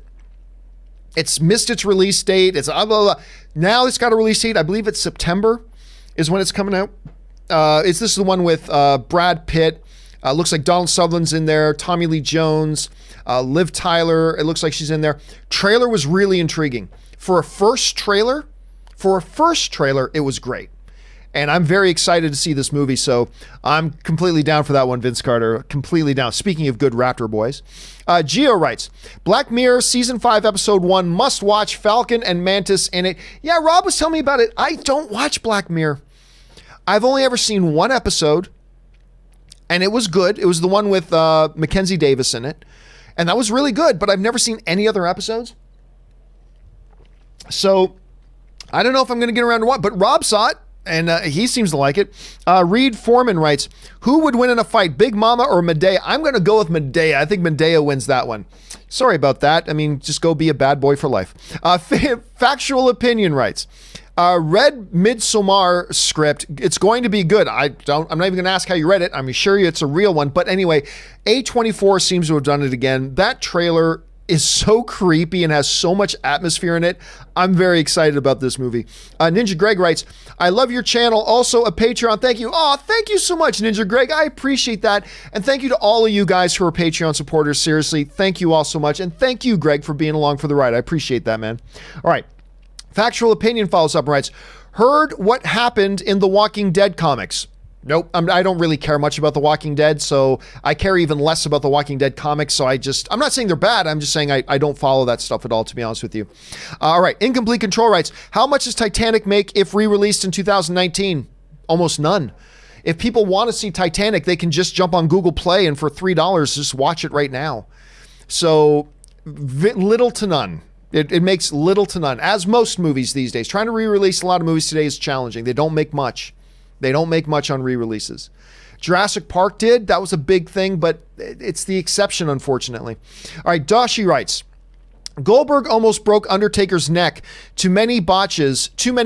Undertaker looked pissed at the end of the match. He needs to retire. I have no idea. I didn't watch it. I know nothing about it. I didn't even know it happened yet, so I don't know. But yeah, it's always danger. There are people in wrestling who've suffered some really bad injuries because of people botching moves. It's something they got to really keep an eye on. DC Patience writes, did you see how stars of Always Be My Maybe got Keanu Reeves? It was a long shot, but he loved the leading ladies Netflix comedy special and went for it. First of all, no, I didn't. I haven't heard the story of that at all. If you guys have not seen Always Be My Maybe, is it the best movie of the year? No. Is it a great movie? No. But it's an adorable, charming, funny little film. It is one of my favorite Netflix original films that I've ever seen. I know that's not saying much, but it is one of the better ones they've ever done. And I think it's Ali Wong is the lead in it. And I keep forgetting the actor's name, but he's Asian Jim. And he's also in Fresh Off the Boat. He's the dad in Fresh Off the Boat. I love him. He's like, the two of them have such great chemistry, and Keanu Reeves has a role playing himself in this movie that is gold. I did not hear the story about that, DC. I didn't hear about that at all. But yeah, Ali Wong's comedy specials are great, especially one where she's pregnant. That's pretty funny. So no, I haven't seen that story, but now I got to go look that up because I really do enjoy that little movie. Guys, it's on Netflix, so you don't even have to go to the theater, called Always Be My Maybe. It's just a really nice, charming little film. Watch it with a date. It's a good one to watch with a date as well. All right, Dashi writes, Batman 1989 turns 30. I want the 4K Blu-ray. I guess it does. You know, whenever I think about that movie, Dashi, I always think my buddy Brendan, who died going on 2 years ago now, my friend died. My best friend growing up. Whenever I think about that Batman 1989, I think about him and me going to the theater. The movie theater's at Jackson Square in downtown Hamilton, seeing the longest lineup I had ever seen for a movie in my life at the time, and us watching that movie together. So that movie will have a special place to me. 30 years. Wow, 30 years. All right, Django 19 writes, movies I need to see: Godfather, Braveheart, Schindler's List, Green Mile, Insomnia, Aviator, Usual Suspects. You're breaking my heart, Django. Signs of the Lambs, Big. Where to start? Oh man. Okay, first of all, yeah, you got to see all of them right now. And by the way, it's a good thing Anne isn't here, because Anne would say that's fighting words. Saying you haven't seen Big, that's her favorite movie of all time. She'd be saying them's are fighting words. Dude, these are all like unbelievable. I don't know. Do it in the order you just listed them: Godfather, Braveheart, Schindler's List, Green Mile. I'm not saying these are the order of quality. I'm just saying make Godfather the first one out. Braveheart. I mean, you're talking about some of the greatest movies of all time here, dude. I'm almost a little bit envious. I'm not even mad. I'm just envious that you get to see these all-time classics. Usual Suspects is one of my top 10 favorite movies of all time. You get to see these movies for the first time. Something I never will, but dude, all of them. All of them. There's just all of them. Please do. All right. Kenneth Colton, who sends in a really big super chat. Thank you for that, Kenneth. I appreciate that, man. Hey, John, just got out of the hospital after a heart attack at 35. I can relate. Watched you every day in there. You have been a huge inspiration all my life since the AMC days. Hope one day I'll see you at a meet and greet. Well, hopefully that'll happen, man. And yeah, I was 38. I was 38 when I had a heart attack. Actually, I had two in the same day. I was, some of you may have heard this story. I honestly, I can't remember if I've told, how many times I've told it, but some of you may be surprised to find out I had suffered two heart attacks within an hour of each other. So this will, and look, hey, I'm still here, man. So hang in there, Kenneth. What happened was I was at my UFC training center. I was in a class with James Sandman Irvin. You guys might remember Sandman. He fought Anderson Silva once, if you remember that. Got his ass handed to him by Anderson Silva, as everybody did at the time. But I was taking a class with Sandman. I was taking a Muay Thai class at the time. Ann was in a jiu-jitsu class at the time. And I'd finished the class, and the class was done. I wasn't doing anything now. I was done. I was just sitting on a bench. waiting for Anne to finish her class. I was resting. It was all good. And all of a sudden I got this major sharp pain in my shoulder. And it was like ripping pain. Like I thought I pulled or tore something in my shoulder. And I've said this before, but I don't know if you've ever stubbed your toe and it hurts so bad that you actually think you're going to vomit. Like your head starts to spin. Like you bang your knee or you stub your toe or something, and the pain is so sharp and so immediate, you start to lose your balance a little bit and you think you're going to throw up. Well, the pain was so bad, I started feeling like I was going to throw up. So I go into the bathroom.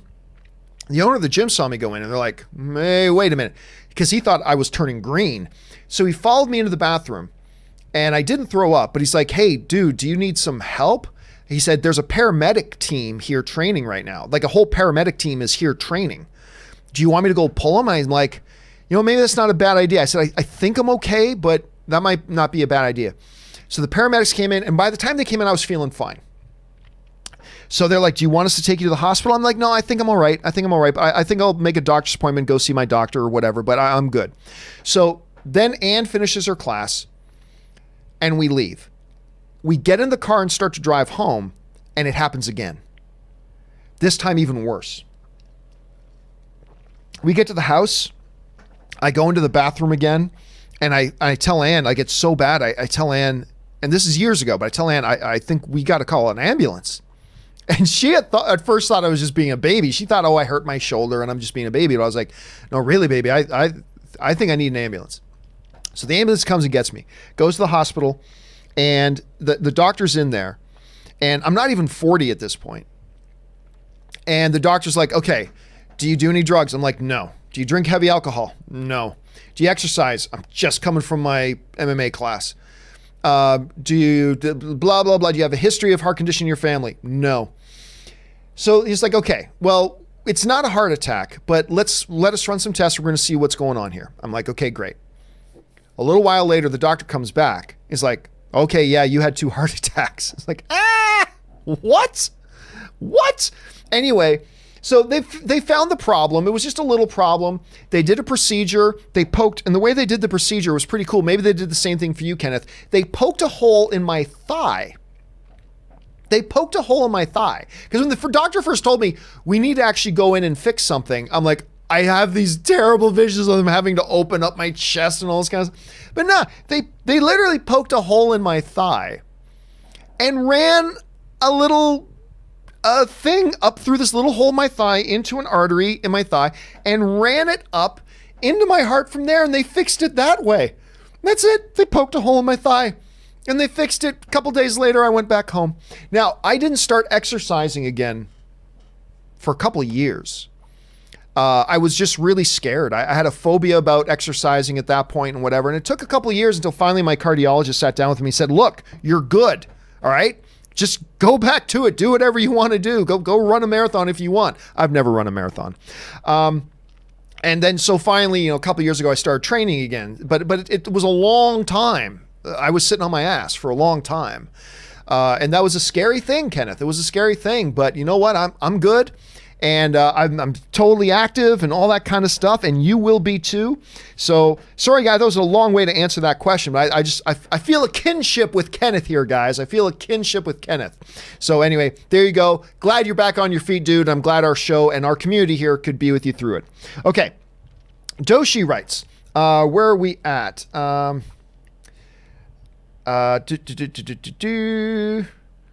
a second here.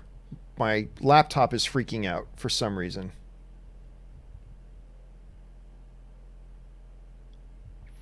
Okay, here we go. Doshi writes, have you seen Rick and Morty new season this December? Yep, this is going to make me really unpopular. I watched the entire first season of Rick and Morty. Did not find it funny at all. And don't give me this, you just didn't get it. No, I got it. I just didn't think it was funny at all. Which sucks because all my friends love this show. My friends love Rick and Morty. But so I wanted to get into it. I gave the entire first I gave the entire first season a chance. Gave it a chance. And it just didn't work for me, so I haven't watched it since. But I'm super happy for my friends because they were all excited that the new season's coming. DC Patience writes, is Millie Bobby Brown still a big box office draw? She has never been a big box office draw. I mean, I don't know how else to answer that question to you. It's like, is she still a big box? She's never been a big box office draw. She's got one movie. So I don't know that she's never, so is she a big box office draw? No, but she never has been either. So there's that. Django19 writes, do you think Toy Story 4 will be the weakest of all? I don't know, man. I mean, what do we have to base that on? I thought Toy Story 3 would be the weakest of them all. Remember when they were coming out with Toy Story 3 and everybody's like, why are you doing Toy Story 3?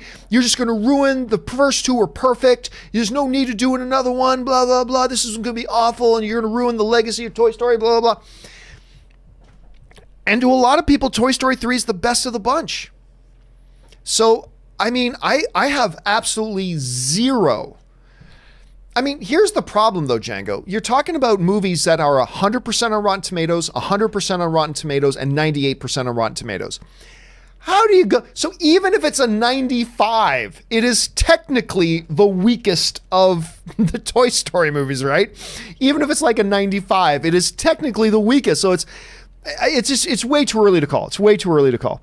All right. Laugh Warehouse writes, are you still president and CEO over at Power Media? No, I've announced this about 6 or 7 times now, but after about 6 months, I decided that I wanted to come back. My first love is just doing this on my own. And I decided to go back on my own.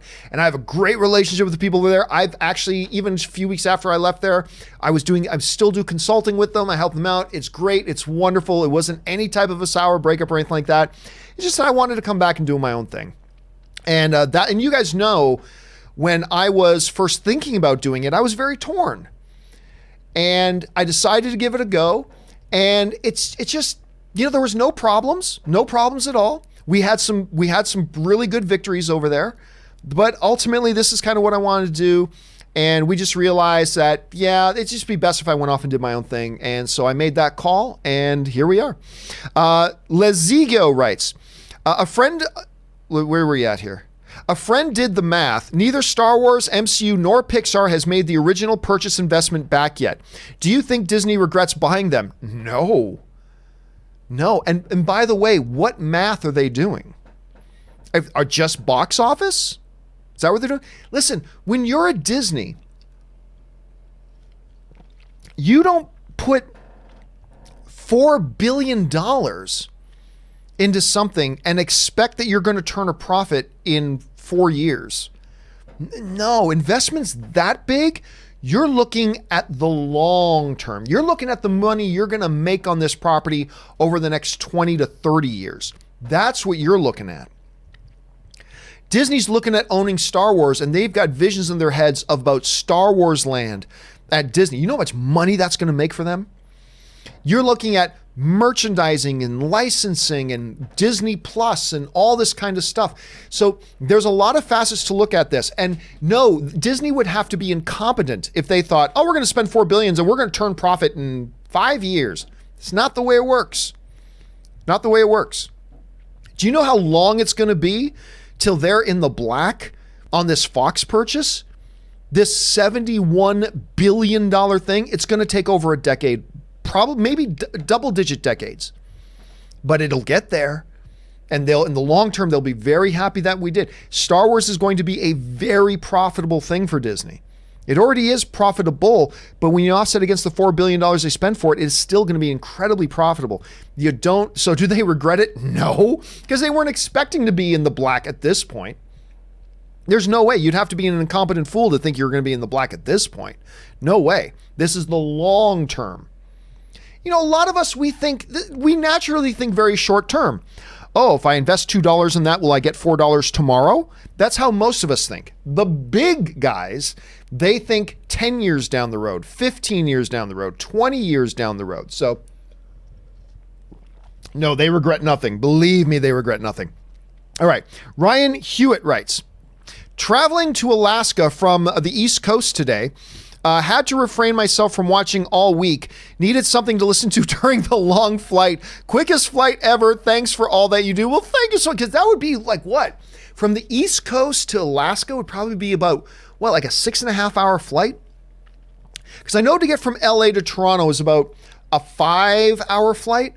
So I'm guessing East Coast, Alaska might be, anyway, probably a long flight. Glad we were able to keep you company along the way, Ryan. And I hope, I've been to Alaska. It's beautiful. I took a cruise up to Alaska once, and it was just a great time, wonderful experience, beautiful place. I hope you had a good time for whatever reason you were going there, Ryan, and I'm glad we were able to accompany you on your journey.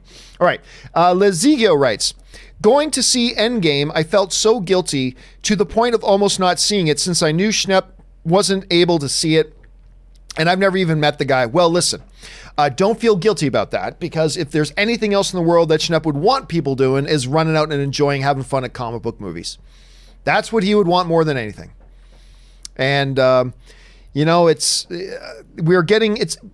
Comic-Con is going to be hard this year for a lot of people, because, you know, it was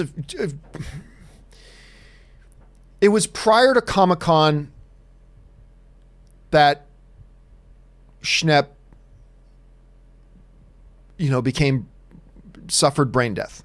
It was before Comic-Con, but he officially passed away during Comic-Con. And actually, it was during the Masters of the Web panel. Like me, Rob, Christian, I mean, all of it. Those of us who knew Schnepp, we already knew what was happening. We knew the inevitable was coming. We knew that already. It was something we were already starting to come to peace with. But I did the Masters of the Web panel last year, and Rob moderated the panel for me last year. And we finished the panel, went outside after the panel was done, talked to some people, pulled out our phones, and that's when we got the official word that it was immediately following the Masters of the Web panel. Stepped outside, turned on my phone, and there it was that Schnepp had passed away. And it was at Comic-Con. And I know going back, it's gonna be an emotional thing this year. It's gonna be an emotional thing. And I think a lot of people are gonna be thinking about him. I'm sure there's gonna be some tribute stuff going on for him. I know we're planning on doing and saying something at the Masters of the Web panel to honor both he and his partner Holly. And you know, it's going to be tough. I remember just recently, you know, I went to the first press screening of Endgame at the Disney lot, and I brought Robert Meyer Burnett along with me. And it was an emotional day for him because the last time he was at that Disney lot was during the Infinity War early press screening that he went with John Schnepp. And now there we were 1 year later, he was back on the set watching it, only now Schnepp was gone. So it was an emotional time for him. I know it's going to be an emotional time for a lot of people. A lot of people who knew Schnepp, who were touched by Schnepp. He was a giant of our industry. And it's going to be a big time. But again, Lizio, do not fret about it one bit about going to see these movies. There's nothing that he loved more than people going out and enjoying and celebrating these movies. So don't feel guilty about that at all. All right. Marie Seifring writes, Sigourney Weaver, Bill Murray, Dan Aykroyd, and Ernie Hudson returning for Jason Reitman's new Ghostbusters film. So sequel, not reboot? I mean, it's interesting. I saw that news the other day. We're going to talk about that on the John Campea Show on Monday because I haven't read all the details. I just saw the headlines of that. I don't know if they're going to be playing themselves. I don't know if they're playing their characters from the original Ghostbusters. I don't know if they're going to do like what they did with the last Ghostbusters movie where they're just playing different characters. I don't know if this is a soft reboot. I don't know if it's a relaunch instead of a reboot. So these are their original characters, but now there's a new generation. I don't know, but it does kind of seem to suggest a relaunch instead of a reboot. We'll find out for sure, and we'll talk more about it on Monday. Great thing to bring up, though, Marie. All right, Django19 writes, have an Alexa Fire TV cube, and I love it. I like Alexa Fire. It controls your whole entertainment system just by saying, I can't say too loud because I actually have an Alexa in the room right next to me, and I don't want to activate it. I just said it. I guess it didn't hear me. By saying, Alexa, turn on TV, and Alexa, play Infinity War on Netflix. Yeah, you know what? First of all, mainly I'm a Google guy. I have Google devices all throughout my home. Like I've got a Google Home in my living room, in my bathroom, here in the studio.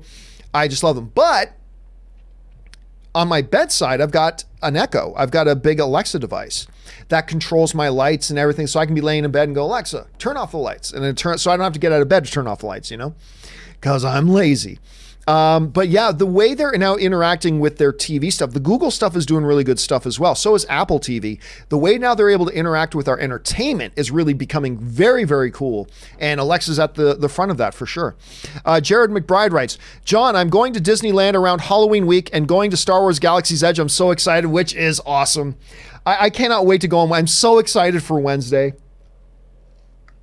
For those of you who maybe weren't around near the beginning of the show, I am going to Star Wars Galaxy's Edge this Wednesday. I've got my time booked, and I'm very excited. So there's not going to be a John Campea Show this Wednesday. I'm super stoked. I might even do some live streaming from there. I don't know, but I will let you guys know immediately upon my return what I thought about Star Wars Galaxy's Edge, because I'm like in my jellies. My jellies are getting all excited, Jared.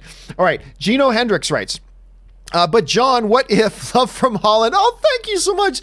It's what always amazes me. And speaking of Schnepp, we used to geek out about this stuff too, is realizing how many countries around the world people watch the show from. It's crazy because people from every continent. And when I go through my YouTube analytics, it's like people from every continent, like 50 different countries. And like, it's amazing to me that movies, and that's why I love movies, guys. Movies unite us. Whether we love or hate certain movies, whatever, movies unite us. I've always said this before, I got into an Uber once with a guy somewhere from the Middle East. He barely spoke English. We had nothing in common, but for that 10-minute Uber ride, we started talking about Lord of the Rings, Return of the King. And here we had two people from completely different parts of the world who practically spoke different languages, who had nothing in common, never met, and we had an awesome 15-minute discussion about Lord of the Rings, Return of the King. That's what movies do. And that's one of the reasons why I love the movies and why we can have people in our community right now, like Gino and people from Germany or from the UK or from Holland or from wherever you are watching this show, from India, wherever. And I just think that is one of the most awesome things about movies and why I love the film fan community so much. So thank you for writing that in, Gino. All right, Sully writes, did you the Avengers Project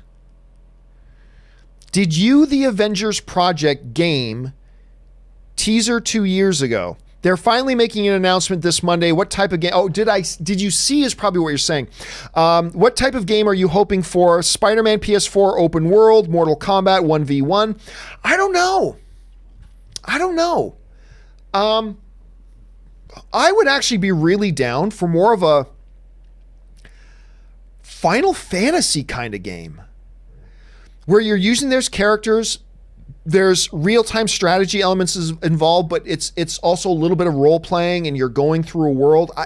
I think I'd be really... Look, first of all, I will check out whatever the game is, whatever style of game it is. But if you were to put me on the spot, Sully, I'd say what I'd be most intrigued by for it would be like a Final Fantasy style of game for that. But I think any of those will work. I think absolutely any of those could work, man. So let's keep our eyes. It'll be exciting to see once it comes. All right. Ralph Reviews writes, let's face it, Bucky probably killed JFK. It'd be weird to have him be Captain America. I mean, that's exactly what I've said for a long time. When people would be saying, well, Bucky's going to be the next Captain America. No, he won't. I've been saying that forever. There's too much attached to that. He's an international criminal. Even though it wasn't his fault, he's an international criminal who's probably wanted by 30 or 40 different countries, who's assassinated a lot of people.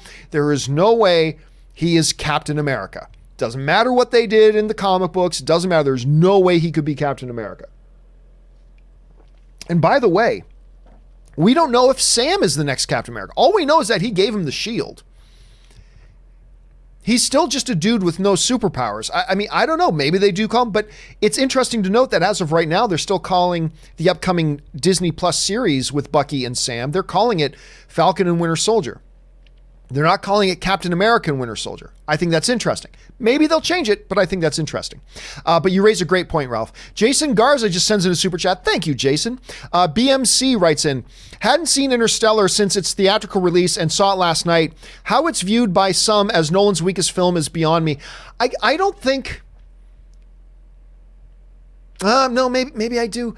I think his weakest film is either Interstellar or The Dark Knight Rises. I think it's one of those two films. And here, let's be clear. I think they're both good movies. That's how good Christopher Nolan is. That he's made all these movies and his weakest ones are still pretty damn good. I thought with Interstellar, well, I think it's pretty damn good. I thought the ambition of it outweighed the execution of it. Again, do not misinterpret what I'm saying. It's a damn good movie.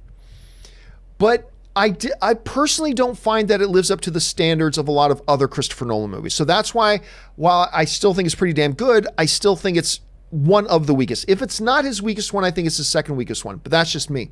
But again, please don't misinterpret that as me saying, I don't think Interstellar's a good movie. Yes, it's obviously a good movie. I like it quite a bit, but I like The Prestige more. I like Insomnia more. I like Inception more. I like Memento more. I like The Dark Knight more. I like Batman Begins more. I like Dunkirk more. It's not casting any shade on that movie. It's just that he's made such incredible movies that even his worst one is still pretty dang good. But hey, some people absolutely love that film, which is great. But yeah, I got to admit, BMC, I'm one of those people that I rank it lower on Nolan's list. But that's just me. All right. Mason Kackman writes, Galaxy Quest is such a great film. I love Galaxy Quest by Grabthaws, Hammer. The whole cast was great, especially Sam Rockwell and Alan Rickman. Well, I mean, Alan Rickman to me steals the show. Sigourney Weaver is incredible in it. Tim Allen is incredible on it. All the aliens were incredible on it. Did you know Rainn Wilson, who plays Dwight Schrute, that was one of his first movies? Go back and watch it. The Alien Dudes, he's one of them. And it's one of his first movies. It's crazy how many people you'll see in that movie going, this must have been earlier in their career. Dude, I love Galaxy Quest. I've always wished they would have done a sequel. Obviously, Alan Rickman is no longer with us. He was so fabulous in that. But yeah, I love that movie, Mason. You and me both. Django19 writes, did you hear the NFL will televise more of the 1 p.m. Eastern games? But how if they only have Fox and CBS? Debating if I still need the Sunday ticket. It's $350. Dude, I'll tell you what. Every damn year, when the NFL season is about to start, I have this little debate with myself about whether to get Sunday ticket. Now, there have been times when that wasn't even an option for me because for a while, I believe you could only get it if it was on if you had DirecTV. But now there's different ways you can have Sunday ticket. There are many ways to have it. I might actually cave in this year and get it. I think the way they would do it while only broadcasting on 2 networks is doing more regional stuff. Like on Fox, they won't just have one game. On Fox, if you live in California, you'll see this game on Fox. If you live in Ohio, you'll see this game on Fox. If you live in Pittsburgh, you'll see this game on Fox. You know what I mean? So it'll probably be not more wide broadcast things, especially if they're only keeping it to Fox and CBS. But what they might do is do a little bit more regionalization. Now, I don't know that that's true. I'm just taking a wild guess, but I'm sharing the struggle with you here because I have this struggle every year. It's a little bit expensive, but I do love my NFL football. And I think this may be the first year that I actually cave in and get it, but we'll see. Let me know if you cave too, Django. All right. Django then writes, about to watch Chernobyl finale. Hope it's good. Don't even get me started on Chernobyl, man. The show's so freaking good. And the finale, perfect ending to a nearly perfect miniseries. It's just amazing. Django then sends us a couple of super chats. Thank you, Django. My name is Blue writes, release the Snyder cut of Dark Phoenix. You know what one of my favorite tweets, speaking of which, one of my favorite tweets that I saw this week is? Golden State Warriors fans start petition to release the Snyder cut of the NBA Finals. Which I thought, I'm going to have to steal that and put it up on my Twitter because I don't even remember where I saw it. But somebody wrote, Snyder fans or Golden State fans demand the Snyder cut of the NBA Finals be released. I'm going to have to write that because I just think that's so freaking funny. Kian Shingler writes, John, watched Dark Phoenix and thought it was a really good movie. Even preferred it over Endgame. Okay. Hey, all film's subjective, man. Apart from a couple of cringe moments, there are cringe moments. In the first act, why have critics trashed this movie? Well, again, Kian, you saw it that way, and that's great. But a lot of other people didn't. And I thought the first act was okay. I'll be honest, I thought the second act, the middle of the film, was just atrocious. I really did. And I think there's a lot of people, and the third act redeemed a lot of that for me, but I think a lot of people, you get into the second act of a film and you just start, crap in the bed, you'll lose a lot of people, including critics, which is understandable. You'll lose a lot of people there. And no matter what you do, you put out a really crappy second act, it's very difficult, even if you have a good third act, to get people back on board. And I remember being in this movie and being a little more than halfway through it and going, oh my God, this is so bad. Because it started not bad. The movie starts not bad. I'm like, okay, this is all nothing special, nothing great, but this is okay so far. Then you got about half hour into the film and it started getting really bad just to me. And it stayed that way till you got up till about the third act. And I remember in that second act just being, oh my God, this is terrible. This is so bad. Now, then the third act hit and it won me back over, at least to the point that I'd say that I don't think the movie's terrible. I think it's got some redeeming qualities to it. But I can totally see why a lot of people, the third act would not be enough to get them back on board. Like, to me, I think the biggest culprit is that second act.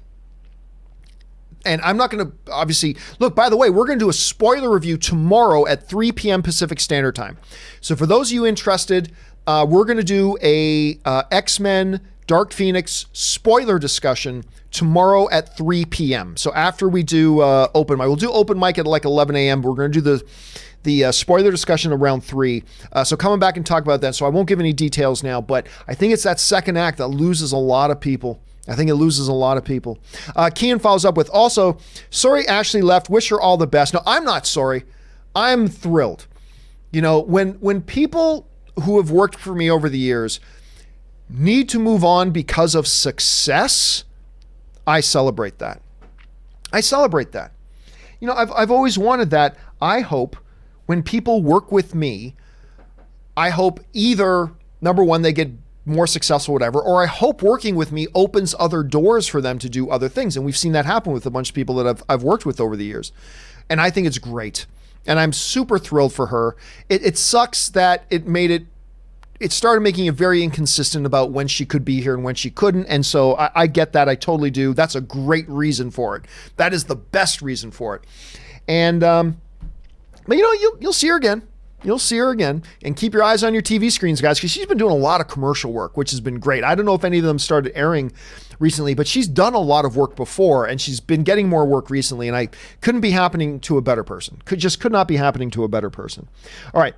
Stephen Foley writes, hey, John, shout out to whoever recommended Fleabag on the show a couple of weeks ago. Binged both seasons over a couple of days. Easy binge, and it was awesome. Yeah, see, there you go, because somebody just earlier, I don't know if you were around earlier, Steve, but somebody earlier on the show was again bringing up Fleabag, saying I need to go and check out Fleabag.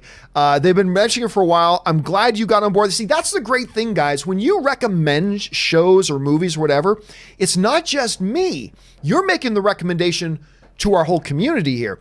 And Steven is a great beneficiary of that because he's heard one of you guys talking about Fleabag, and maybe I haven't had a chance to check it out yet, but he went and checked it out, and now he's on board with Fleabag too, and that's one of the great things here. So awesome, Steven, I'm glad you like it, and I'm starting to think that maybe this is my next Doom Patrol. I might have to make sure I get onto this one here pretty quick. All right, Jake Erie writes, have you ever considered going on movie fights on Screen Junkie's YouTube channel? I think you would be great against Dan Murrell. Go Raptors. As a matter of fact, I was on movie fights. As a matter of fact, I was against Dan Murrell, who's awesome, by the way. How great is Dan? I just have a tremendous amount of respect for Dan. And I beat Dan on movie fights. Now, it was a tag match. It was my only appearance, the only time I've ever went and been on movie fights. And I'm 1-0 on movie fights. I am 1-0 on movie fights. But the problem is, even at the time, and particularly now, and I was extended invitations to come back again. It's not that I didn't like my experience on movie fights. I did. I think it's a great thing they do. I think movie fights is wonderful. I just didn't have time. And I certainly don't have time now. Like, I'm working 12, 13, 14 hours a day. I'm working 7 days a week. I do shows on weekends and Monday through Friday. I just don't really have time to do it unless I want to piss off Ann. And you do not want to piss off 105 pounds of Filipino fury. Let me tell you that right now. You do not want to piss off 105 pounds of Filipino fury. You just don't want to do it. It's not healthy. So, yeah, I got to be careful about that. But Dan is fabulous. Dan is wonderful. I beat him the only time I did that. And then we did a movie trivia match against each other. And we were the first match ever done when we were at my last place that I worked. And he beat me. So there you have it. But Dan is tremendous. He does a lot of really good stuff. I just have a lot of respect for him in this space. And there you go. I did compete against him, but I just don't have time to do stuff like that anymore, unfortunately. Let's see. And go Raptors. Andrew Giordano writes, since Far From Home is opening on a Tuesday, do you think its Friday through Saturday frame still has a chance to beat Homecoming's $117 million opening? Probably not, but that's not important. The important thing is, what are its true opening numbers? That's what Disney will look at, and its final numbers. They really don't care about the semantics about what did it make on its opening weekend. Like, opening weekend is important because that tells you where the film's going, but they'll just look at the earlier numbers as well. So I have a feeling it won't, opening on Tuesday and playing on Tuesday and Wednesday and stuff like that, I don't think it'll catch $117 million just for the Thursday night to Sunday numbers. I don't think that'll do it because a lot of people were already seeing it by then, but it's not important. The bottom line is, I think a hell of a lot of people are going to go see this movie in its first week, whether they go see it on Tuesday or Wednesday, or whether they see it on Friday, Saturday. So that's bottom line is the most important thing. Jacob Silvers writes, dude, did you see the gameplay trailer for Jedi Fallen Order? No, somebody else wrote in and asked me that a little bit earlier. Still have not seen that. I'm going to go and take a look for it, though, as soon as we're done the show here today. All right, Willow Yang writes, and we took another jump. There we go. Willow Yang writes, flying out to Boston tonight for a week-long, going up to Boston. Anyway, flying out to Boston, bonus points for those of you who know what that was. Flying out to Boston tonight for a week-long conference. It'll be the first time I've flown in over 4 years. Wow, so I'm a bit nervous. Please wish me luck. Hey, listen, Willow, as somebody who does not like flying,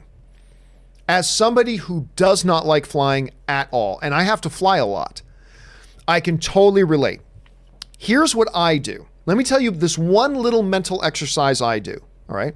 Besides the obvious things, buy Wi-Fi on the plane and keep yourself distracted. Watch something, watch a movie, peruse Facebook, go on Instagram, go on Twitter, whatever keeps your mind occupied. Those are the obvious ones.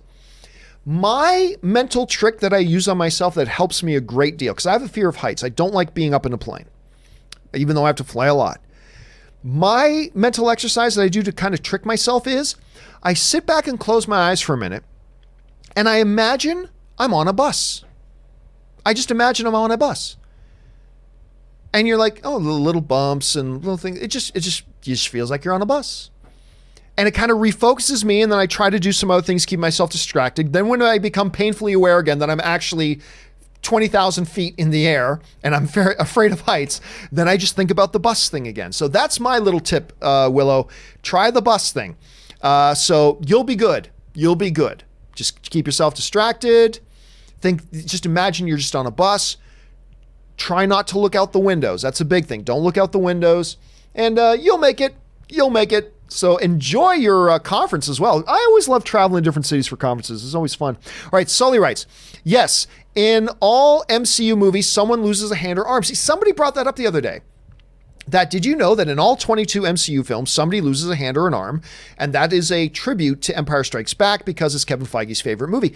And I never knew that. And I'm trying to think of that happening, but I had several people then on social media, on Instagram and Twitter, writing to me since Sully and saying that actually is true. And that's remarkable to me that I didn't even notice that before. So thank you for sharing that. All right, Lone Wolf X6 writes, did you see the Jessica Jones season 3 trailer yet? No, I haven't. I'm not a Jessica Jones fan. I've watched season 1 and I've watched season 2, and I know a lot of people love Jessica Jones, and that's great, but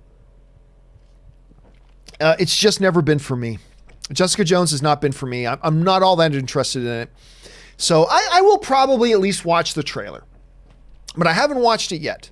I just got to confess I'm not all that interested in it, but I will probably give it a shot. So I'll keep my eye open for that, Lone Wolf. All right, O+98 writes, what's going on with Swamp Thing shows Walter Hamada and WB still has a long road to fix their DC properties, or was ST just an isolated case? Oh, Swamp Thing just an isolated case. Well, first thing is, I don't know that Walter Hamada has anything to do with that. Much like Kevin Feige had nothing to do with Agents of S.H.I.E.L.D. or Daredevil or Jessica Jones or anything. I don't know that Walter Hamada had anything to do with what's going on over there. There was a story going around O+ about how the fact there was a tax credit deficit that they thought they were going to get that they didn't, and that's why they cut the season short, but it doesn't really explain to me why you cancel the entire series, especially at this point. I don't know. But the situation screams behind the scenes drama. And it's the type of stuff that we would maybe expect from DC 3 or 4 years ago. But, ever since they've come under the Walter Hamada flag, they've been doing a lot better.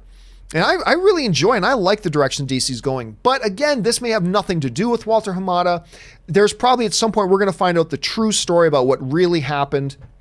Again, I understand the tax credit deficit, that cut down the amount of episodes they could do that season.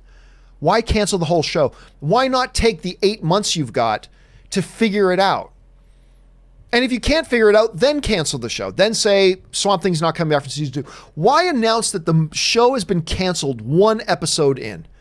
Like that, I just don't get. That is the stupidest thing. Now, maybe there's a really good explanation for it, but we don't know what it is yet. I think we will find out at some point, though. All right. Suthius writes, Asian Jim is Randall Park. That's his name. Mr. C. Randall Park. That's his name. Yes, Randall Park. I love him. By the way, Randall Park in Fresh Off the Boat, the TV show, gave the single funniest line I've heard in any show that isn't called The Office or Parks and Recreation in years. Now, maybe you won't find it that funny, but I remember I laughed for days because in the show Fresh Off the Boat, Randall Park's character, he owns a steakhouse. He owns a restaurant, right? And one of his employees comes up to him and go, hey, I was wondering if I could talk to you about taking a little vacation time. I haven't had any vacation time since I've started working here. I've been working here a long time, and I was wondering if I could talk to you about taking some vacation time. And Randall Park goes, I'm not doing the line any justice, but he goes, I see, but he says, work is a vacation from poverty. The way Randall Park says it made me almost pass out. I was laughing so hard. Work is a vacation from poverty. It's the way he delivers the line, whatever it was. I laughed so hard I was having trouble inhaling. So you're laughing, you're exhaling, and I couldn't stop laughing to inhale, and I thought I was going to turn purple and pass out. It's just his delivery of it, and he's really good in Always Be My Maybe Too. Thanks for that, Randall Park. All right, 50 Shades, and I'll forget his name again because I always forget actors' names, but thank you for pointing that out. 50 Shades of Crypto writes, have you heard any news about the Highlander film? Not in a while. I just know that the John Wick director has been on board to direct it and has been developing, but that's been for almost 2 years. So I don't know anything more about it at this point. 1.21 Gilowatts writes, hey, John, Well, Cumming centers me in a movie full of laughs and hearts. This is the line in the middle of a fight that is my favorite. I can't remember what movie that's from. I know the line, but I cannot remember where that is from. Hold on, let me highlight it here. And because I got to look this up because I know the line. I just cannot remember for the life of me where it comes from. I can't find it. I can't remember which one it's from. But I remember hearing the line and laughing. Oh, well. Nick Barbera writes, ever watch Power on Stars? No, I haven't, but I've always heard that it's excellent. But I don't have Stars. Like the last thing I watched on Stars was one of my all-time favorite shows, Spartacus. I haven't had Stars or been a subscriber to Stars ever since. But I keep hearing that Power is really good. But no, I've never had a chance to watch it. Richard Karate writes, what did you think of the George Lazenby Bond? I thought he was quite good and should have done more. And do you know why he didn't? There is, it's funny. It was maybe a few months ago, I talked about the story about why he didn't come back. But it was his decision. He was being a little diva-ish. It was his decision not to go back. You can look up the stories for it online, all that kind of stuff. I thought he was a decent Bond. He doesn't rank as one of my favorites. He's not Sean Connery. He's not Roger Moore. He's not Daniel Craig, all that kind of stuff. But I thought he was a decent Bond, but he kind of shot himself in the foot. And now I can't go into all of it here, but the best thing to do is just look up the story. It's very, very easy to find, but it really was, he shot himself in the foot with all that, and he had really nobody to blame but himself, but you can go look up that story. All right, Lone Wolf X6 writes, Lucifer, what do they say? Laugh like no one's listening, dance like you're standing on the corpse of your enemies? I don't remember that line. I don't remember the line. I love Lucifer, but it sounds like something Lucifer would say, but I don't remember the line. Suthius writes, my wife is 100 pounds of Cambodian fury, so I feel you. I was saying, you do not want to piss off 105 pounds of Filipino fury. You do not want to piss off 100 pounds of Cambodian fury either. I'm with you, Suthius. All right. Last two questions of the day. Then we're wrapping. Oh my gosh, we've already gone over 2 hours. Okay. Emad Abdelatif writes, Jared Harris deserves an Emmy for that court speech in Chernobyl. How does one deliver so many lines with such ease and keep us fully engaged? Well, I mean, that's what the craft and the craft of being an actor is, and being an actor as long as Jared Harris has. And by the way, his father was an all-time iconic actor as well. I mean, that's just what the greats do. Let's pump the brakes on saying he deserves an Emmy for that, because for all we know, there's going to be 5 other performances that come out this year on TV that are better than his. Unlikely, but we just don't know yet. So let's pump the brakes on that. But it's not even just that scene, Ahmad. It's the whole series. He was just so freaking unbelievable in the entire series. But yeah, that court speech part was great. Not just him, the entire episode. That entire episode finale of Chernobyl was so riveting, had all the best elements of a court drama with all the best elements of what made Chernobyl so great. And I love Jared Harris. I had him in my studio once. Because he came in to do a Q&A with me about a little horror film that he was in. And I can't remember the name of the horror film off the top of my head. But he came in and he was great. He was fun to engage with. Him and Skarsgård were so good together in Chernobyl, it's nuts. All right, Hiro Yui writes, hey John, how would you rank, or what's your favorite out of these classics? I don't like doing rankings, but anyway, The Dark Crystal, Legend, Willow, The Princess Bride, and Labyrinth. Probably Princess Bride and Dark Crystal I put at the top. I like Legend, I like Willow, I like Labyrinth, but I love The Princess Bride and Dark Crystal. So those would probably be the 2 that I put at the top of my list personally. And final question of the day. Lone Wolf X6 writes, it's when he meets Uriel. Okay, got it. I still don't remember the line specifically, but that's clearly a line from Lucifer for sure. All right, guys, that will do it for today's installment of Open Mic. Thank you so much for being here, guys, and joining me as we talk about all these great things. And thank you to all of you who sent in questions, not just because you gave us great, fun things to talk about, but because you supported the channel as well along the way, and I deeply appreciate all that. Don't forget that the Open Mic returns tomorrow. We're going to do it at 11 a.m. tomorrow morning, Pacific Standard Time. So what is that? That's 2 o'clock 2 p.m. East Coast time, I believe. And then at 3 p.m. Pacific Standard Time, that'll be 6 p.m. East Coast, we're going to do, for however many of you have seen it, because I know not a lot of you have, but we're going to do a open spoiler discussion of X-Men Dark Phoenix tomorrow at 3 p.m. Let everybody know about that. All right, guys. And then, of course, the John Campea Show returns on Monday. Me, Robert, and fact checker Jonathan's going to be in studio and joining us as well. All right, guys. This has been a lot of fun. Have a great start to your weekend. My name is John Campea. And until next time, guys, bye-bye.